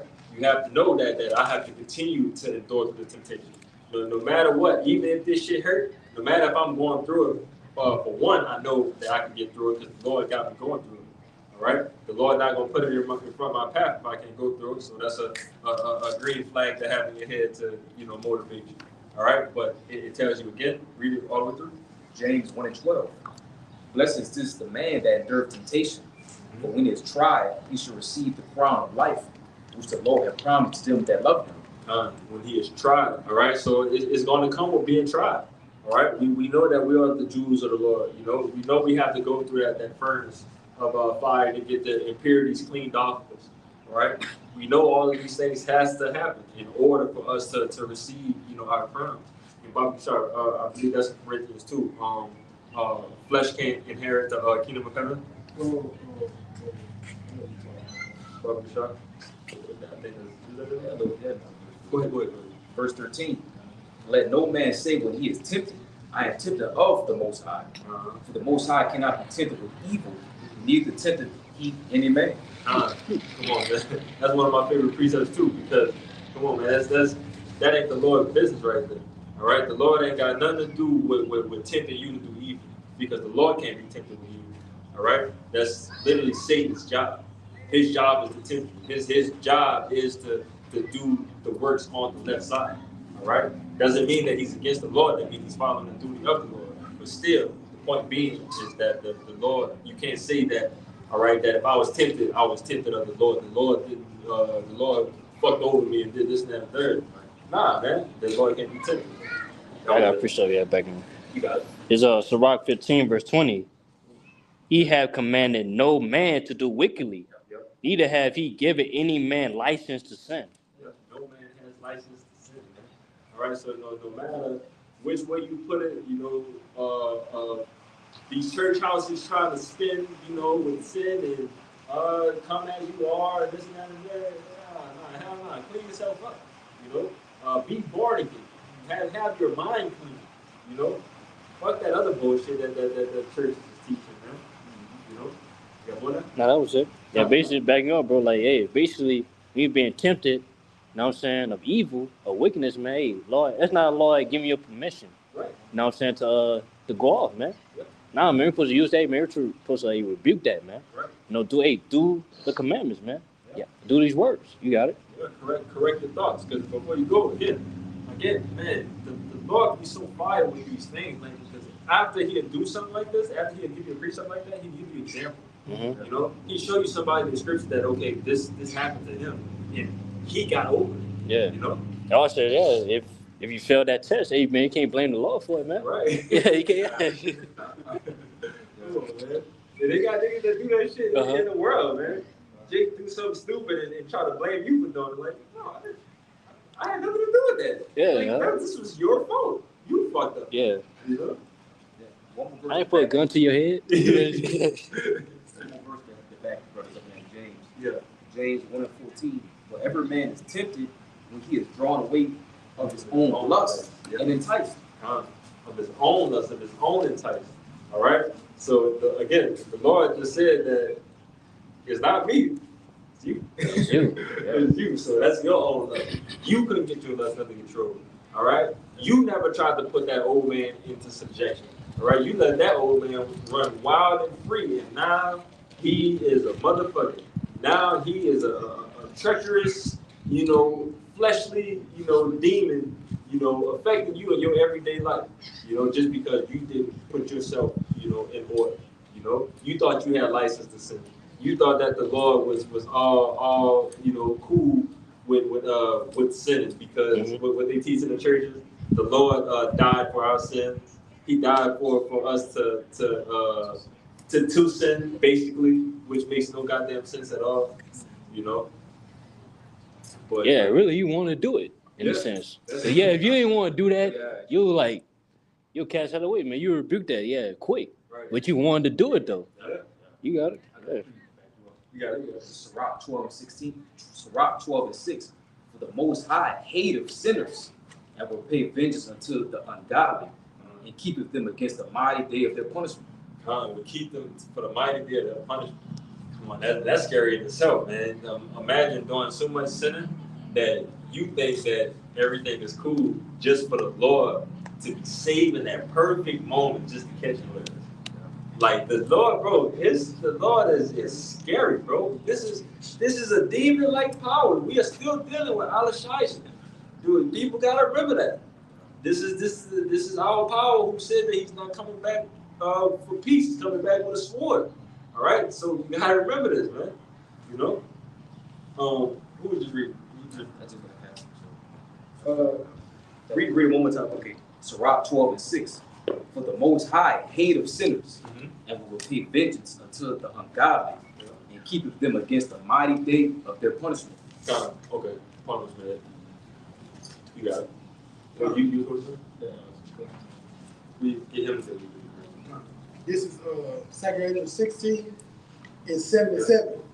Woe be unto them that are bound with their sins, and covered with their iniquities, like a field that is covered over with bushes, and the path thereof is covered with thorns, that no man may travel through. It is left undressed and is cast into the fire to be consumed therewith. When I brought that out, just to back up what he brought out in this Sirach. You're gonna keep sinning, the Lord gonna let you sin, but he's gonna destroy you for it. But you got it out. God. This is at 1 Corinthians 15 and verse 50. It says, now this I say, brethren, that flesh and blood cannot inherit the kingdom of the Most High. Neither do corruption inherit incorruption. So flesh and blood cannot inherit the kingdom of the Most High. All right, so therefore we cannot take these bodies. All right, because again, these bodies is wretched. These bodies is corrupted. You know, and there's just nothing good that can come about. You know. But what it says? Continue. It says, behold, I shew you a mystery. We shall not all sleep, but we shall all be changed. We should all be changed. You know, another precept for those new bodies that we're going to get, along with the new covenant being in the inward parts, along with us being like Yahushua, you know, along with us being joint heirs, and you know, so on and so forth, being in those celestial bodies. All right, what it mentioned again? It says, we should not all sleep, but we all should be changed. We should be changed. All right, again, changed into that celestial bodies. You know, that's full of glory. You know, but you got something? Let's dive. You got it.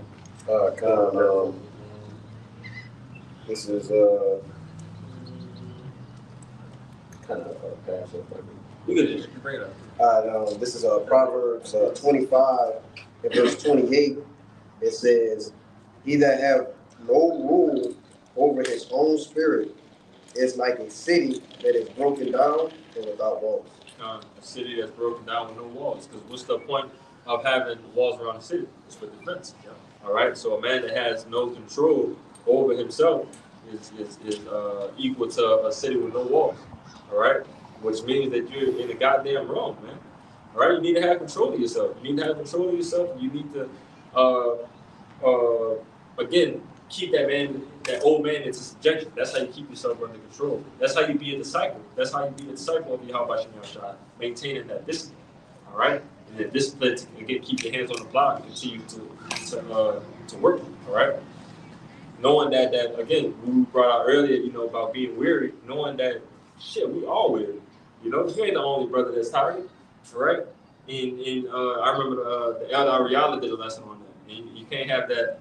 And this is not the title of this specific lesson, but the basis of it was like not that woe is me spirit, all right? Because every day, you know, no brother is 100% every day of how long we've been pushing this thing. Every day out the week, some brother gonna feel some type of sick, some type of tired, some type of hurt, some type of unmotivated, just don't feel like doing nothing, all right? But knowing that the job has to get done, all right? That's the mindset that you gotta have. It has to get done no matter what. You know?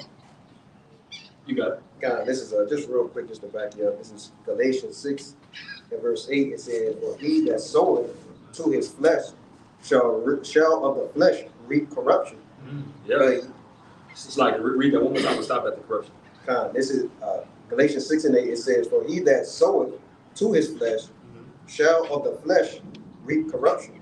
So if you sow to the flesh, you're going to reap of the flesh corruption. Right, that's the outcome of being in that spirit, you know, of being of the flesh, you know, not being of the spirit, you know. You got it. But he that soweth to the Spirit shall of the Spirit reap life everlasting. You should reap life everlasting. All right. So one of them you're going to reap death, and one of them you're going to reap life everlasting. All right. So hearken into the spirit, man. You know, remain in the spirit. Remain in under the wings of Yahweh Shema Shah, man. You know, we left the congregation of the dead for a reason, man. Just to be full of this breath of life. All right. You got it. Oh, yeah. Somebody go ahead. In verse 9, and it says, and let us not be weary in well doing, for in due season we shall reap if we faint not. There we go with that weary again. You know, we shall reap in due season if we faint not. All right. I'm thinking about the other one, Sirach. It's like bring it.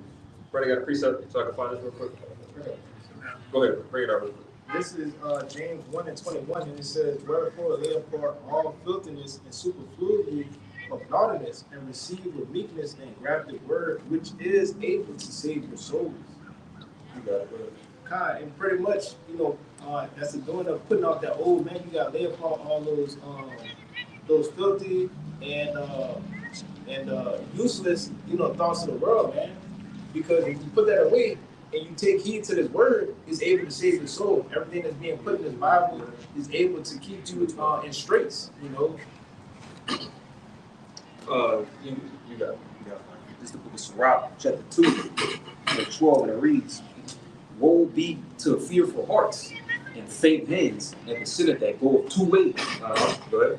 Verse 13, woe unto him that is faint-hearted, for he believeth not, therefore shall he not be defended. Woe unto you that have lost patience, and what will ye do when the Lord shall visit you? So we start off with verse 12, it's saying, woe be to the fearful hearts and the faint hands, and the sinner that goeth two ways. Right? The sinner that goeth two ways is somebody that's trying to play the fence. And no such thing as playing the fence with the Lord. You're either with it or you're not. All right? And that's plain and simple. If you're not, you're an enemy. If you're with it, you're a brother. All right? But it says, woe unto him that is faint-hearted, for he believeth not, therefore shall he not be defended. All right? So if you don't think this is the truth, man, you don't think this is the truth, you don't believe in this thing, hey, stay where you are. All right? If you don't believe that your salvation comes through, is going to come through the chariots, you know, through these clouds, you know, spoken of in the scriptures, you know, which we know to be chariots, or which you know to be UFOs. All right. If you don't believe these things, and you don't believe that the Lord again is coming back to save you, so-called Negroes, Latinos, and Native Americans, all right, this ain't for you, man. Therefore, should he not be defended? The Lord is not going to defend you in those times. All right. You don't believe in this? I'm not going to defend you. Plain and simple. All right. But verse 14 says, woe unto you that have lost patience, and what will you do when the Lord shall visit you? All right. So that's what we're not trying to do. All right. We're not trying to lose patience. We're not trying to grow weary here at these end times. All right. Because if you go weary at these times, bro, come on, man. Again, I'm thinking of a picture of you brothers probably seen this picture. It was two men with the picking axe, and they picking through the cave. And as they pick him through the cave, you see one is this goddamn close, like one more hit, and he gonna get the diamond. He gonna get through the water. But he quit right there before he took that last hit. And they got somebody else that's right behind him that you see in his fucking eyes that he know that diamond is right there. All right? You want to be in that spirit of trying to get that goddamn diamond. All right? Because that moment that you get there and you know the Lord gonna give you that vision too. He gonna show you that, hey, look how close you were. You was almost there. You was almost there, and you quit right there. And that's gonna be part of that. Some men waking up to that everlasting shame. Daniel 12:2. You know, you don't want to be up there, man. That's scary in itself too. You know. No, fast. This is Revelation chapter 3, verse 11. Behold, I come quickly.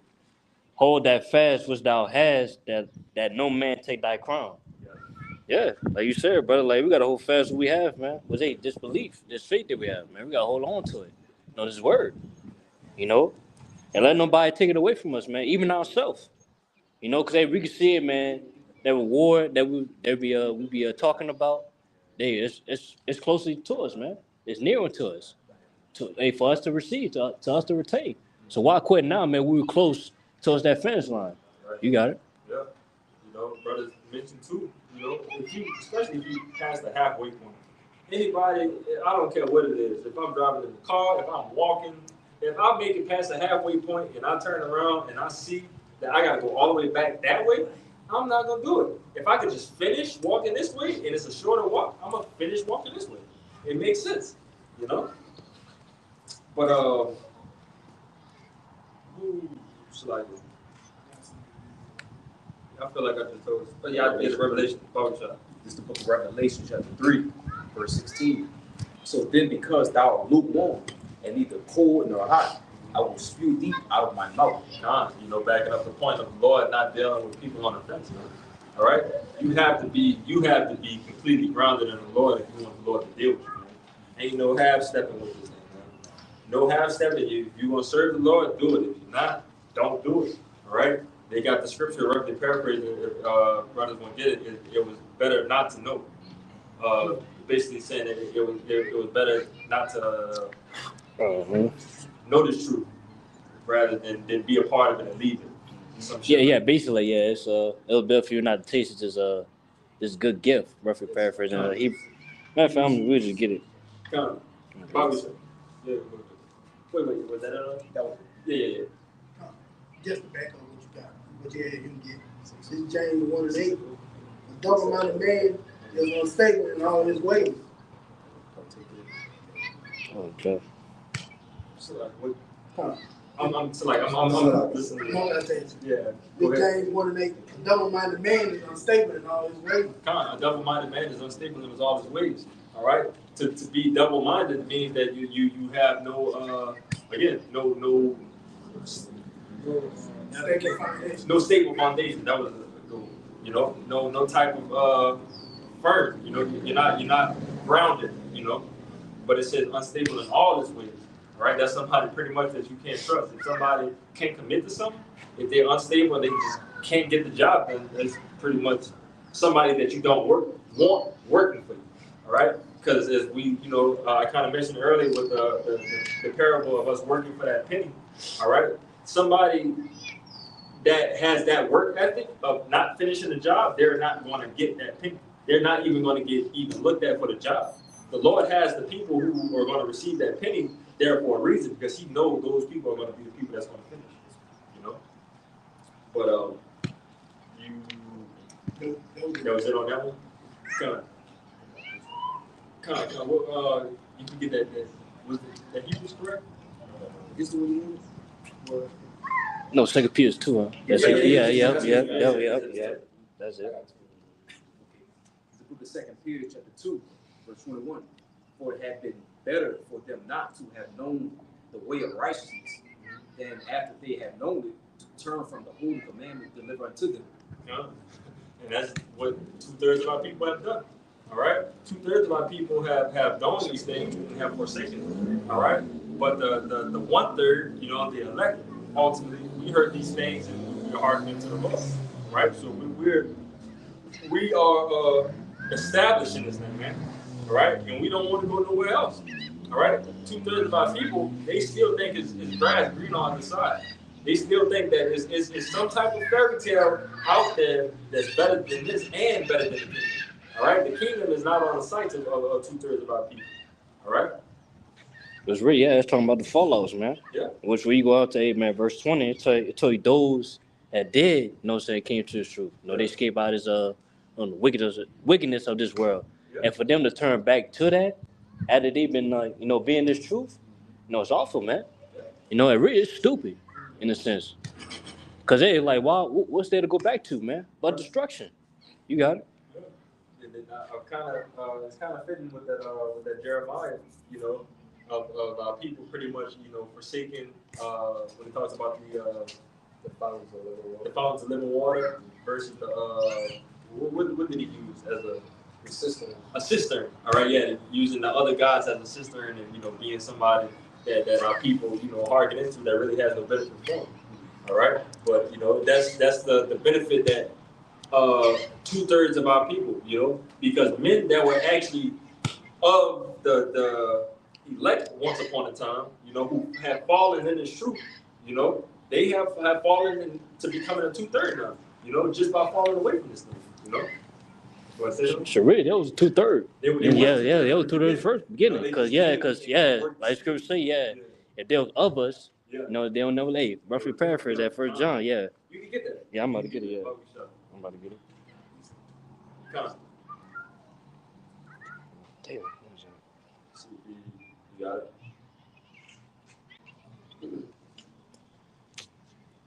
Now you can go. Yeah, go ahead.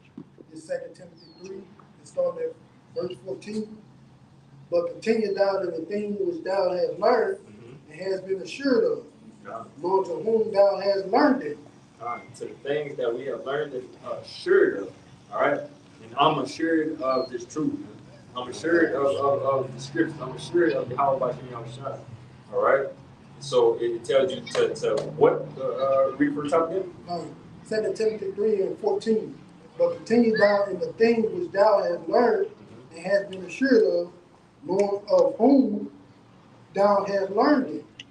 So not only did we learn these things from our elders and apostles first and foremost through the spirit of Yahweh Bashim Yahushua, but again.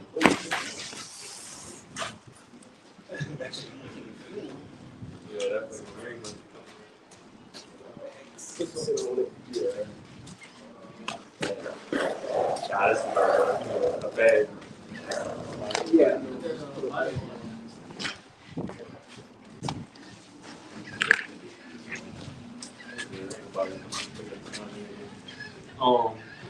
Like, what was that? 2 Timothy. Read it again from the Revelation. All right, 2 Timothy 3 and 14.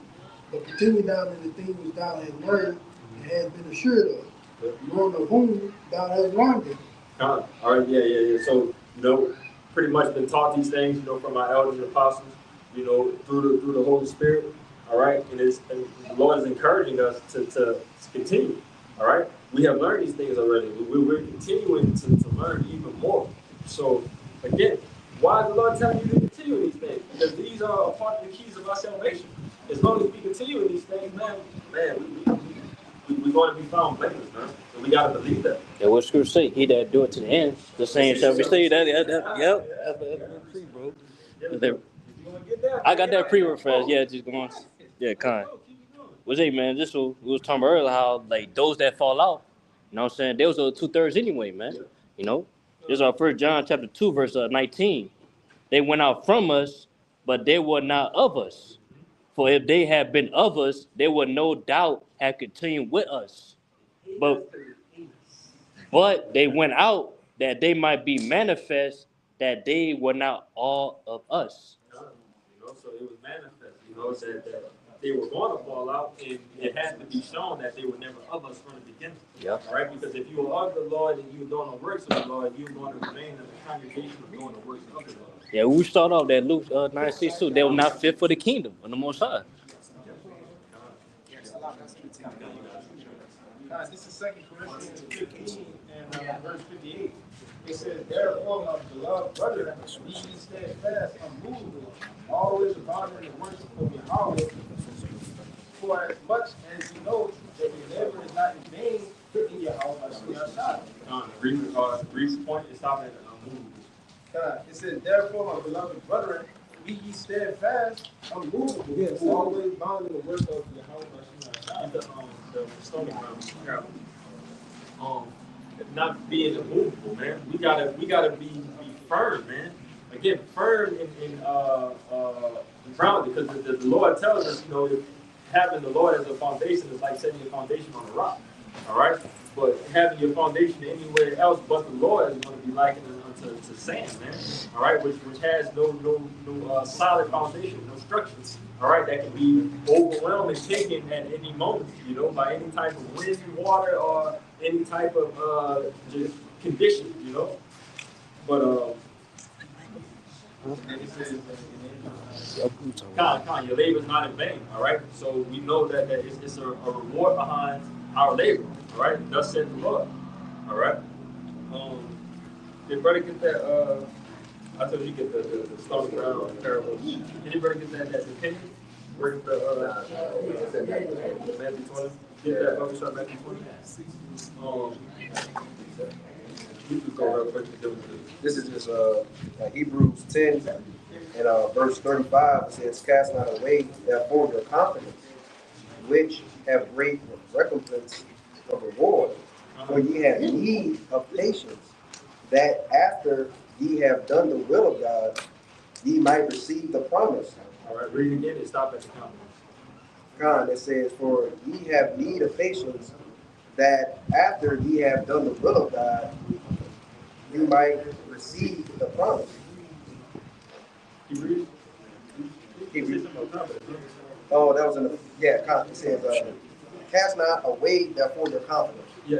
Cast not away therefore your confidence. All right, which we know confidence, goes back into having faith. All right, so cast not your faith away. All right, because what's the reward of maintaining your faith? Through the end. You got it.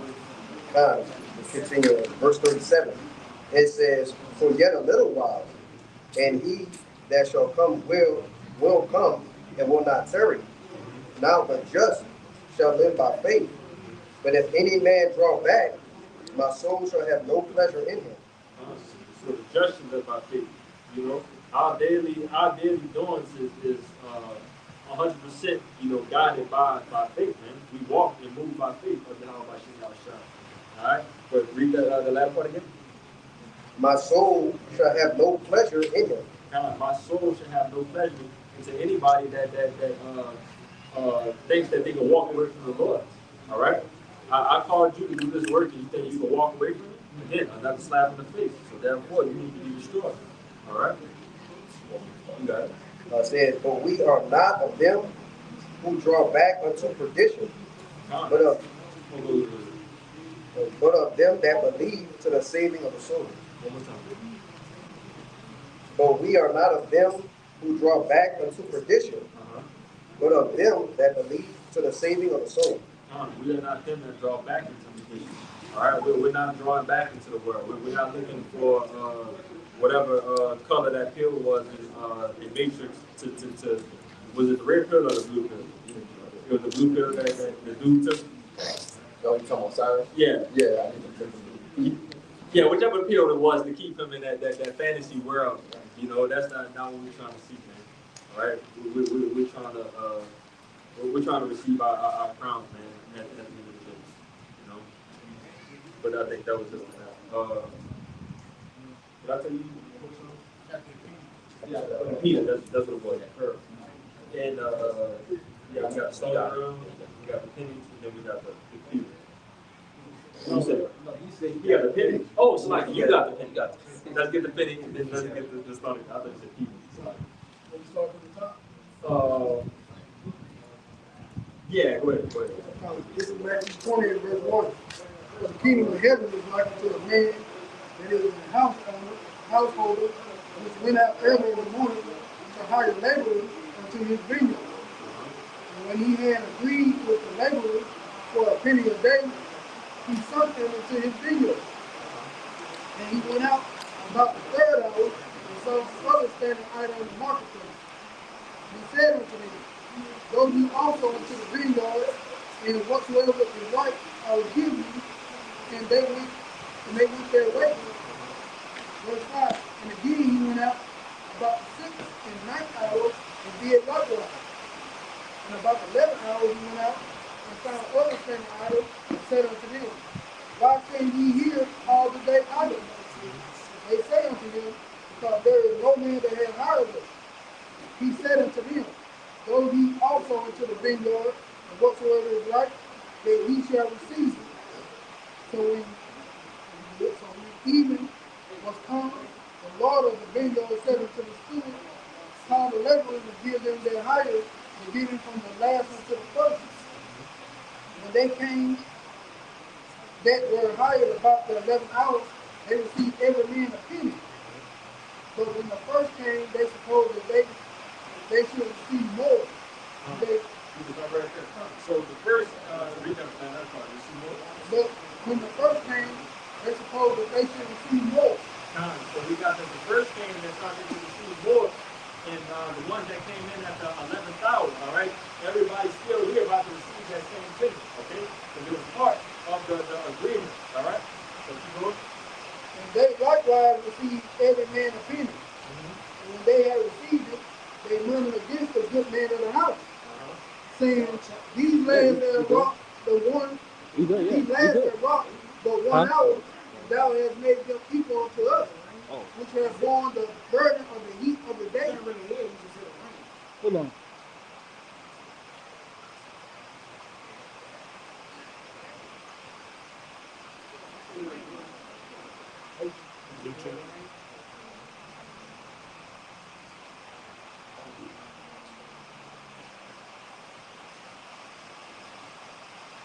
You still heard it, brother.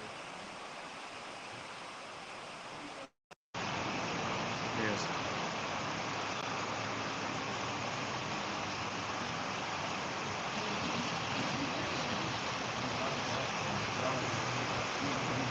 Go ahead. This is the son. This is Matthew 20 and verse 12, saying that these lads wrought but 1 hour, and thou hast made them equal unto us, which have bore the burden of the heat of the day.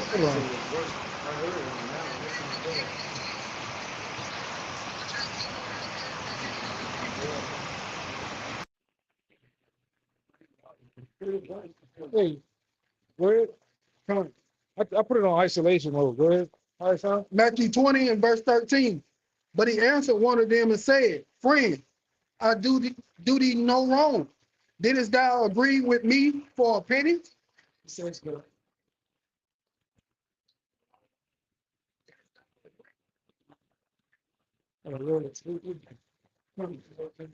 Take that thine ear and go thy way. And I will give unto thee the land, even unto thee. It is not lawful for me to do what I will with my own. Is thy eye evil, because I am good? So let the last shall be first, and the first shall be last. For many be called, but few chosen. Many were part of few chosen. All right. Again, furthermore, lacking in the purposes of the blessing. All right. We have few workers, here doing the work of the Lord, man. All right. But the job will be done ultimately.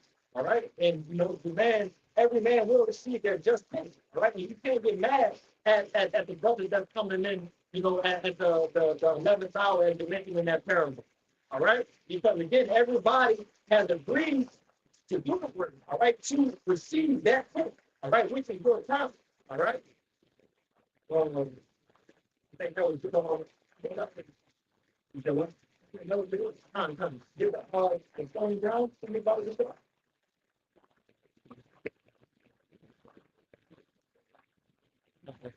yeah. It's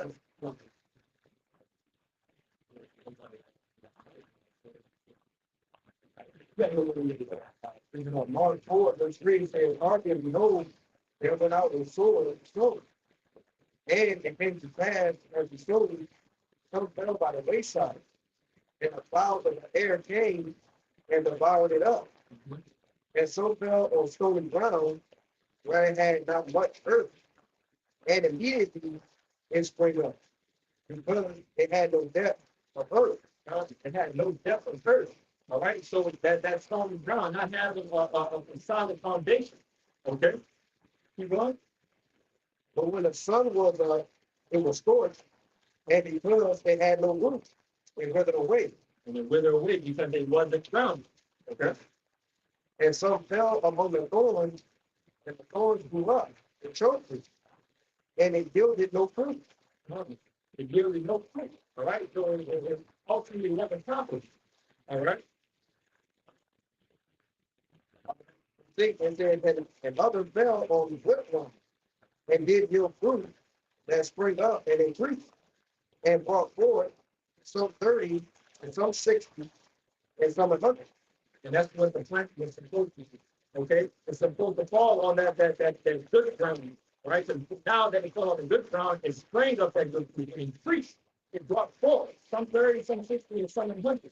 All right, but again, having that ground is planted through your house by your own child. This is the point of you bringing on these terrorists. All right, not the stony ground. All right, not where it doesn't have any foundation where the plant can't do it, where it, can do the things that it needs to do. All right, but it has to be in a good ground so it can flourish and can do what the will of it needs to be done. And what's that fruit that represents the elect?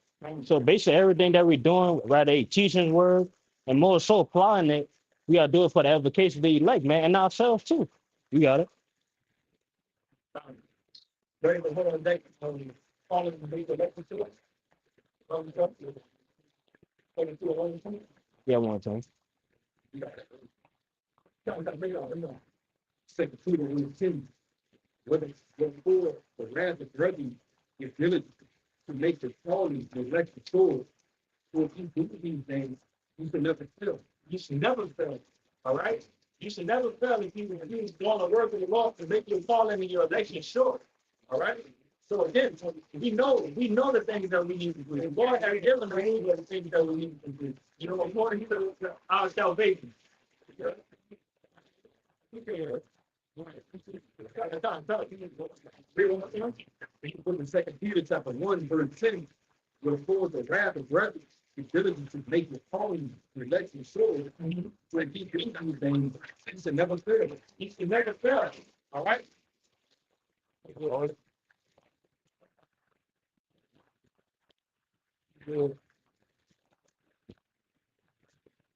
Con.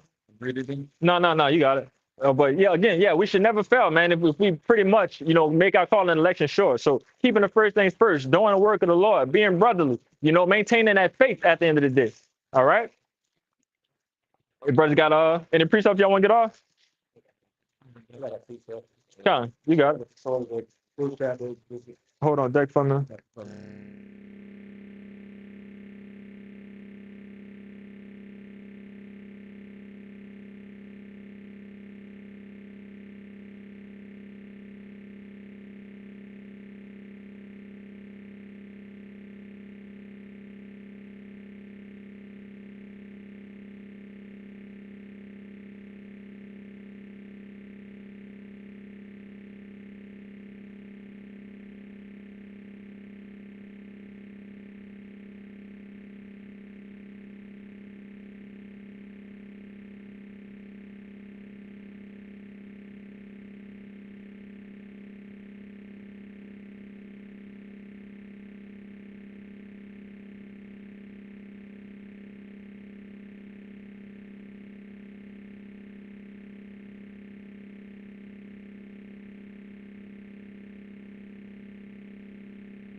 so you can get the mic. Gotta turn it off.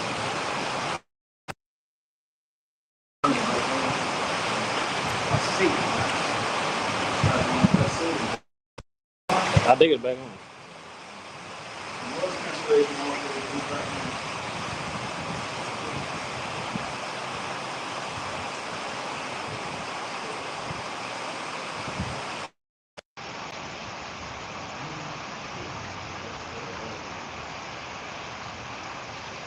Yo, yo, yo. Go ahead. Anybody remember what the when they cut off at? No. Want to read it again? This is Sirach 39 and 1 again. But he that giveth his mind to the law of the Most High and is occupied in the meditation thereof will seek out the wisdom of all the ancient and be occupied in prophecies. Hey, if I could say right there, you know, by meditating, you're going to be occupied in a prophecy, as the brother just mentioned. Hold on, real bro.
Testing, testing. Yo, yo, yo, yo, yo.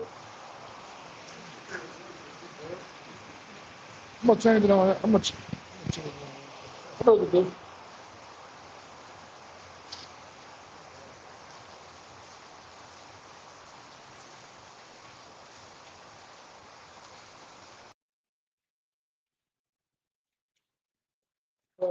Yeah. Testing, testing, testing.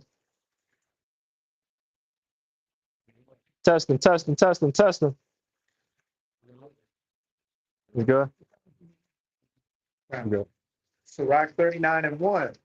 But he that giveth his mind to the law of the Most High and is occupied in the meditation thereof will seek out the wisdom of all the ancient and be occupied in prophecies. So being occupied in prophecy. All right. So you meditating on the precepts, meditating on the kingdom. All right. That's going to keep you occupied of working towards it. All right. If your mind is not what it tells you, you know, where your heart is, or is where your treasure will be also. So if your mind is locked in on the truth, and again, the ordinances of Yahweh Shem Yahushai, man, again, it's going to keep you at that peace and ultimately lead you to receiving your crown. Okay.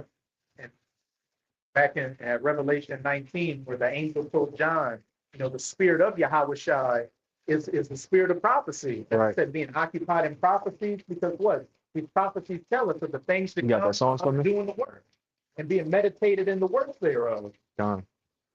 He will keep the sayings of the renowned men, and where subtle parables are, he will be there also. The renowned men, all right? We have teachers, like we have had elders and apostles, you know, that has been, you know, preaching, you know, long before us, man. 10, 20 years before brothers even came into this thing, man. All right? And that's through the spirit of Yahweh Shem Yahushai that these our elders and apostles are preaching these things, and us hearkening to him, hearkening to our elders and apostles. Salakia. I think y'all said y'all brought up that parable of the laborers. Yep. Getting the penny. We're all going to receive the same penny. Yep. You know, the apostles were out here first, preaching for decades. And, you know, we came in, you know, decades later. Yep. But we're all working towards that same reward. And we're all going to receive that same reward if we endure. And again, bringing in that point even more, you can't have that nigga mindset of hating pretty much. Yeah. You hating on brothers that's been striving in the truth before you.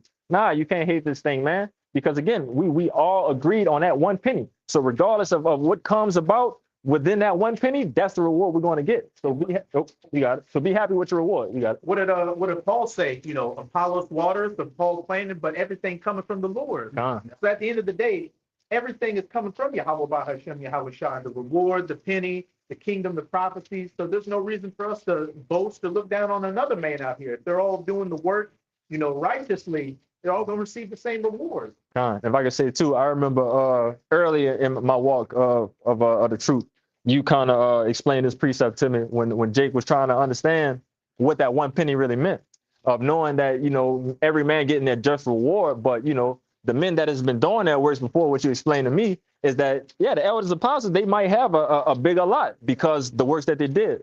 But you never know. Another man who's probably, came in lesser later than the elders apostle might have a bigger lot. But every man still, that's their penny that they are going to get. Well, get 1 Corinthians 15-24. It say every man after his own order. Yep. And you didn't labor like the way you labor, the Lord gonna reward you accordingly. And he used a penny. The penny is a metaphor. Right. Because really a penny is valueless almost. Yeah. Right. So what we're gonna get is actually priceless. Right. Because you can't really put like a penny you use. What can you really use a penny for? Nothing. But he said that's what we're gonna receive. So really what we're gonna have, it ain't gonna have a price. It's gonna be priceless. Yeah. It's gonna be beyond value. Yeah. Yep. Because he could have used another sand, but he said everybody gonna just get a penny that they work for. But it's really about what? The ultimate reward. With it's about the reward itself, and that's what? Everything. Technically, you got it. You're about to ask you because the First Corinthians 15 and like 20. What was it? A day's wages. Yeah. So why would he tell them, oh, you're gonna get a day? You're gonna get a day's wage. That's it. Yeah, come on, brother. It's the kingdom of heaven. Right. You're gonna get everything our hearts desire. It's basically it's like it's priceless. It's like a metaphor. Got it? It should be Corinthians 15-20. Yeah, like and it's on order 22. Where you at? I'm right here. 20? 23. Y'all say 20. This is 1 Corinthians 15 and verse 23. It says, but every man in his own order, Hamashiach the first fruit, afterward they that are Hamashiachs at his coming.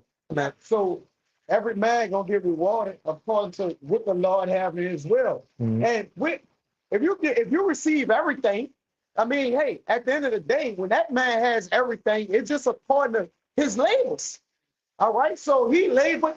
The Lord woke you up at a certain time. You came in at a certain time, so you get the reward. But your reward won't be as the apostle reward, because what? That's his reward. Right. All right, but your reward is gonna suffice you on what you did. Yeah. And you got one? If I can say real quick, the point of the matter, man, is like, the brothers always say, man, even if I'm a doorman, man, Jake, I got the kingdom. Hey, I could be 144,000 of the judges selected. I'm okay with that. If all my brothers rich, if you doing it as well, yes, I'm rich. Yes. Just technically. Come on, man. When you look at it, all right, all my brothers are rich. And then we're in the kingdom of heaven where we all love we all united again. You rich too. Yes. So Jake, get greater later, man. Do you think in a kingdom that the body all of a sudden breaks up? We in the body here now striving for the work. So I guess we get to the kingdom and no more body. We don't roll as one no more. What that brother said, hey, if I'm a why get the spiritual power, then I'm gonna run behind. Yes. It's just, you got it, brother. It don't matter who gets it. It's all about getting the kingdom of heaven. That's why they were like, even though he stand at the night hour, why stand ye idle? Like, just get the kingdom of heaven. Then all these things gonna be added unto you. Right. When you seek the righteousness. So we good, man. Hey, Tyler, you got it. If I can just say real quick, you got the books like Isaiah, Jeremiah, but then it talks about what? Those 100 prophets, Obadiah hit. You don't know their names, but they're coming back and they're all gonna receive their reward. They're all gonna be in that number. So if you don't that number, it'll be one of his own. think it's like a nigga if you're like, oh, I don't want to be 139, 90. Like, and when you have everything you want, you don't think about what another man has. I got it. They don't with his reward, the law, like I rewarded you with everything. Yeah. You don't think like, well, what he got? I want more. We ain't gonna be no niggas no more. Right.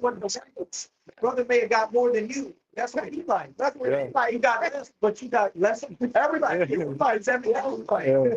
God. Y'all get who more. That's you something. You know, too.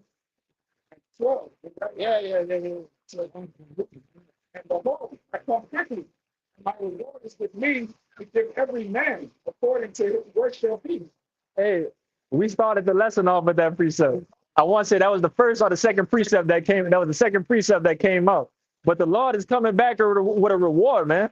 All right, and He's coming back to give that reward to you niggas, and He's coming back to give that reward to His men. All right. Reward. Con. You gotta understand, you know, what the rewards is that the Lord is bringing here. All right, which the brother about to bring out what the definition of that word reward is. With the word reward in the online etymology, it says what one deserves. Yeah. Just deserves. Yeah. What one deserves. So do you deserve an ass whooping or do you deserve a crown? All right. And many men deserve an ass whooping. You got it. It says the meaning, return or payment for service, hardship, something given in recognition of merit, virtue, etc., and prize. So that's your reward. That's your recompense. That's what you're going to be paid. It's going to say that. Yep. It says also sometimes punishment, recompense for evil doing. Sometimes punishment for evil doing. All right. And it's a lot of evil and wickedness being done here in this world. All right. This world is consumed with wickedness. So therefore, a lot of people are going to die. Thus said the Lord. Okay. Was that in on that? Yeah, that's good. You still want that? Yeah, we could get that that Psalms to back up Ryan, that's a rock that he had. All right. This is Psalms 119 and verse 15. It says, I will meditate in thy precepts and have respect unto thy ways. I will meditate, you know, pretty much backing up what the brother brought out, you know, us meditating on these precepts, you know, ultimately to keep us at peace, you know, ultimately keep us, you know, ready for the times of trouble. Okay, because that's what we need. We need Yahweh Shem Shah. We need faith. All right. And we need to be at peace, you know, in order to make it through these times of Jacob's trouble, as I just said. But you want to say something, Kalai? We was looking at that word meditate online etymology. Real quick, just a couple points that was in it. It says to reflect, to consider, to take appropriate measures. It says to plan in the mind, and it's the point, to employ the mind through thought of contemplation. So our mind must be employed to the truth, right? Right? In order to what? To earn those that penny. You can read the definitions up to the appropriate measure again. Your spirit influenced that. That's why we constantly exercise ourselves in the worship and it enhance your meditation. But it's like how you worshiping. What are you doing? How you putting forth your walk, your reverence, the things you consider, right? That influence your spirit, man, to actually constantly meditate and reading, praying, all those things are attributes to it, man. It contributes to that, you know, as an influence.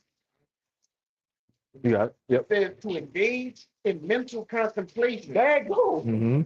It says to think over, to reflect, to consider. And then it goes into to plan in the mind. To plan in the mind. All right. Even though all of these things are already planned out, everything is already in motion of what the Lord has happening. All right. But again, you know, with the wisdom and knowledge should be the stability of our times, man.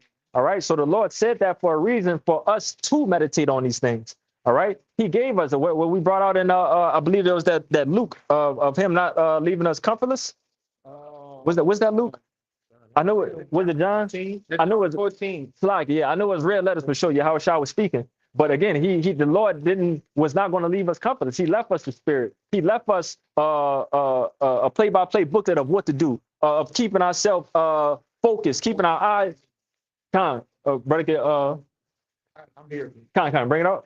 And it's in red letter, John 14 and 18. I will not leave you comfortless. Mm-hmm.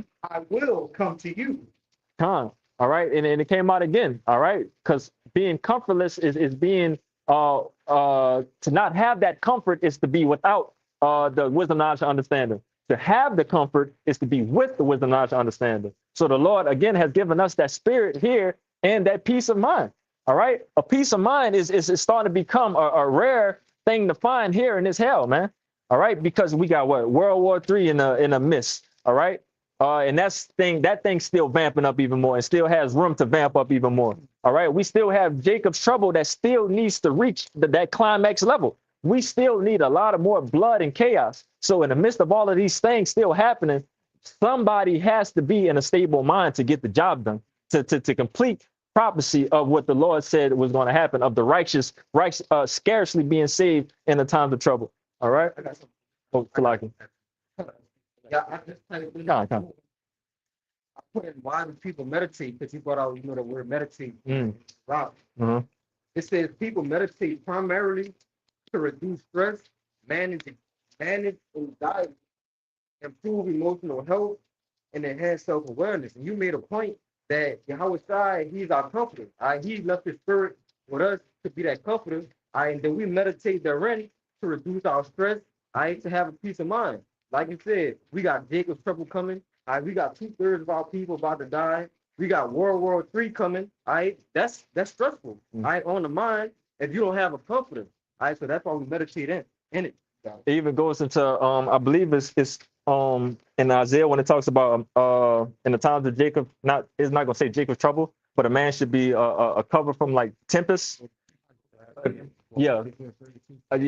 Gashah. But that's the value of a man of the Lord is going to be like in that time. All right, to be a cover away from a tempest. If I'm not mistaken, a tempest is like a crazy like hurricane or heavy winds and storm. You got it. It's the book of Isaiah, chapter 32, verse 2. And a man shall be as an hiding place from the wind, and a covert from the tempest, as rivers of water in a dry place, as the shadow of a great rock in a weary land. If all of those things right there that was explained, that's the what people would say is a green flag. It's a shelter. It's something you see it. You notice you see those things, and it should instantly light joy to you when you see these things. And that's what it's going to be like when you see a man of the Lord in that time of trouble.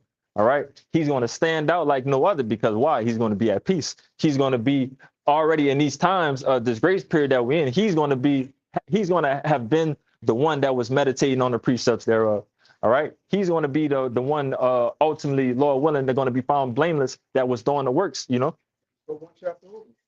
30. Let me read 3 right quick. It's Isaiah 32 and 3. It says, "In the eyes of them that see shall not be dim, and the ears of them that hear shall hearken." It's Isaiah 33 and 6. "And the wisdom and knowledge shall be the stability of thy tongue, and the strength of salvation." The fear of the Lord Yahweh is his treasure. The fear of Yahweh Bashim Yahushua is his treasure. That's a treasure that again, a gift that the Lord has parted us here. All right, to know that we have a power, to know the names of the power to call on. All right, to know all the things that we need to know about our power, and to know that he's going to come back and save us. Come on, man, that's all we need. Okay.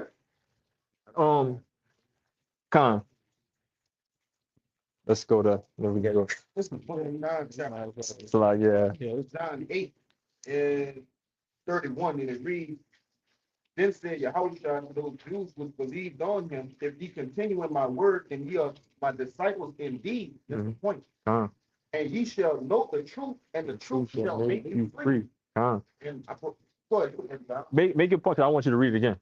I was just saying, I brought that out. I can show you that this truth gives you the ease, that this world does not give you. All right. We troubled by all sorts of things. All the affairs of this life, right?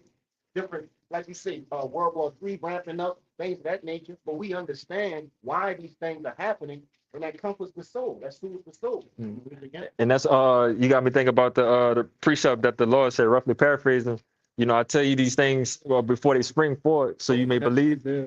46. Con. But yeah, the Lord told us all of these things, you know, through the scriptures, and for us to have this understanding now, for us, our faith to be increased even more in these times. So now we believe even more because we see that World War III was spoken of in the scriptures. We see that these things has been being spoken of the past, you know, couple of 50, you know, years or whatever. So, and these things are coming to pass right in front of us right now. Now, I want to say this. Like, people feel uncertain. Right. And they fear the things in which they don't know. Yeah. Okay. But what's that of fear when you know what's going to happen? Right. That's why the Lord gave us these things. Not saying we're not going to be spooked in those days, right? Because these are very real things in which we're reading about, but we're going to have to navigate through the midst of them. But we're not going to have that same type of fear that these people have. Right? They fear not knowing. God. Brother, hold on deck. Proverbs 8 and 34. Sorry. 8 and 34, Bible shot. I got it. And I got it. Right there. Oh. Yeah. I'm gonna pull your rod. Give us some wisdom of Solomon. Wisdom of Solomon 17 and 12. For fear is nothing else but a betraying of the succors, which reason offereth. So, you know, fear is nothing but a lack of what the peace, you know, that reason offered, you know, knowledge, wisdom, and understanding shall be your stability. As Yahweh God said in the precepts you brought up, that you shall know the truth, and the truth shall set you free. Start getting last precept. Yeah. Real quick, just that You know, start one. We're gonna one. It's that word support in the online, and I'm gonna briefly hit it. It says aid, help. It says assistance. You know, yeah, that's pretty much it. To help, hasten, right? To hasten to the aid of, right? And ultimately, who is our aid? Like, that's Yahushua. So ultimately, these people have been trained Yahushua, man. Proverbs, I think it's Proverbs 30. The name of the Lord is a strong tower. Let's run through it. Yep. Yeah. My bad. That precept come out almost every week, brother. You got a precept? We've wanted. 13? 13? Yeah, I can read 13. You good, Nahar? Precept? You good? Yeah, Wisdom of Solomon 17 and 13. I reread 12. For fear is nothing else but a betraying of the succors, the aid, the help, which reason offereth, and the expectation from within being less, counteth the ignorance more than the cause which bringeth the torment. I'm reading the GNT. Con. It's Wisdom of Solomon 17 and 12 in the GNT. It says, fear is nothing but the failure to use the help that reason gives.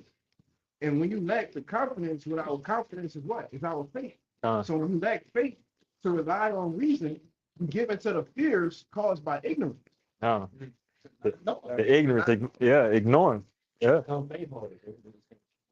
Gets about 14 and 20 for that. You got it.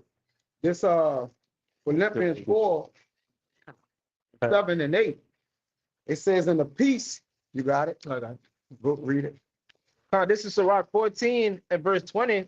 It says, blessed is the man that doeth meditate good things and wisdom, and that reasoneth of holy things by his understanding. Now, because, like you said, when a man mind betray him, that's because he's not, Yahushua is not on his mind.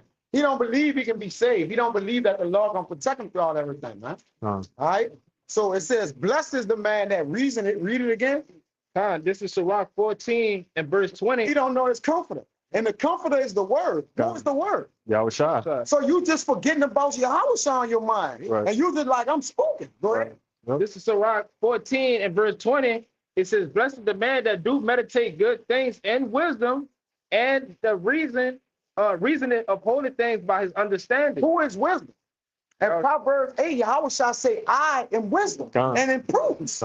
So he like, look, when you reason on me, you're gonna be blessed. But when fear catch him, you like the ignorance of the reason. Like you lack the not, like or you forget, right? Or you be ignorant or ignore Yahweh Shai, man. This you betray him in the mind. If I can add to you real quick, brother, in that sense of what the brother just mentioned of Yahweh Bashim Yahushua being that strong tower, that instance right there that your Sikora is betrayed, you run away from the tower. You run like what they say, like a chicken with your head cut off. You don't know where to go, and that's what happens when that fear sets in. If you know it, yeah, you break the head. If you know exactly what to do, if you have that fear of the Lord, you know exactly where to go, which is at that tower. Hey, this is the last one. This Philippians 4:7. It says, "In the peace of our power, which passeth all understanding." So there's a peace that passes understanding, and Yahweh Shai, the King of Peace. All right, his name is Malak Tazadah. All right, so he's that peace. He is that peace that give us that so we can make it in his kingdom, man. It says, "Shall keep your hearts and minds through the Mashiach Yahweh Shai." Now, finally, brethren, whatsoever things are true, whatsoever things are honest, whatsoever things are just, whatsoever things are pure, whatsoever things are lovely, whatsoever things are of a good report, if there be any virtue and if there be any praise, think on these things. Think on these things, man. All right. Ultimately, man, the Lord has given us, the things that we need to think upon. All right. He gave us, and like you always like to go, he gave us everything that we need for our salvation. All right. And we have to know that. All right. We have to know where our help lies. Okay. Those things which ye have both learned and received and heard and seen in me do, and the power of peace shall be with you. And the power of peace shall be with you. It ain't gonna betray you. All right. So again, man, what's the word of being not justified? Here? Nah, like what I'm dumping a word. Salaka. Explain. Yeah, I'm trying to, because I'm thinking of the word too, but pretty much of Salaka, but it's gone already. It's gone. You got the precept, brother. We just basically, like the brother said, wisdom and knowledge shall be the stability of our time. Which that's really Yahweh Shai, because he's the author and finisher of our faith. So he got to finish it off if we have it. And it says wisdom and knowledge shall be the stability of our time. But in the last part of that precept, it says, and strength of salvation. So when you get weak-minded, right, it said, blessed is the man whose heart has not condemned him. Yep. That means you what? You fainted in the day of adversity. Your strength was small. Yeah. So you wasn't girded up with Isaiah 33:6, man, to be saved. Yep. You got to believe you're going to be saved through faith and escape the missiles, right? Or get taken up, at a time when all that's going on. You got to have faith. Because something, 10,000 gonna die to your left, to your right, but you ain't gonna be touched. Right. You're gonna have some incredible faith through that. Yeah. And the minute of the Lord, we gonna finish, man. Yeah. Because if we don't finish, then the elect is not sealed. Right. And what? If we of the number. Yeah. So we gotta finish, man. Think about finishing, bro. Y'all got it. Yeah, and it's written on top of that. It's written. It will happen. It will happen. All right. Just how we did on the lesson yesterday. Regardless of if I'm not of that number, the elect will be sealed. Lord, well, I'm of that number. But again, no matter what, the elect will be sealed. Okay. Come. But we could get that precept. Yeah, I got you good? precept to back Kaya. Wrap it. Come. We're gonna shut it down. Quick one to back Kaya. We gotta shut it down. Shut it down. Hey, well, we pray that this live camp was edifying, trying to get out of here. We're going to give infinite honors and prayers unto Yahweh, Bahashem, Yahweh Shai, Bahashem, Rekagodah. Double honors to the elders and apostles of Great Millstone who taught us his truth. Peace and salutations to the hopeful elect, you Akim, you Akwat, you brothers and sisters in the Hebrew that believe. And a Bible Bob, Kwame Yasharal. Shalom.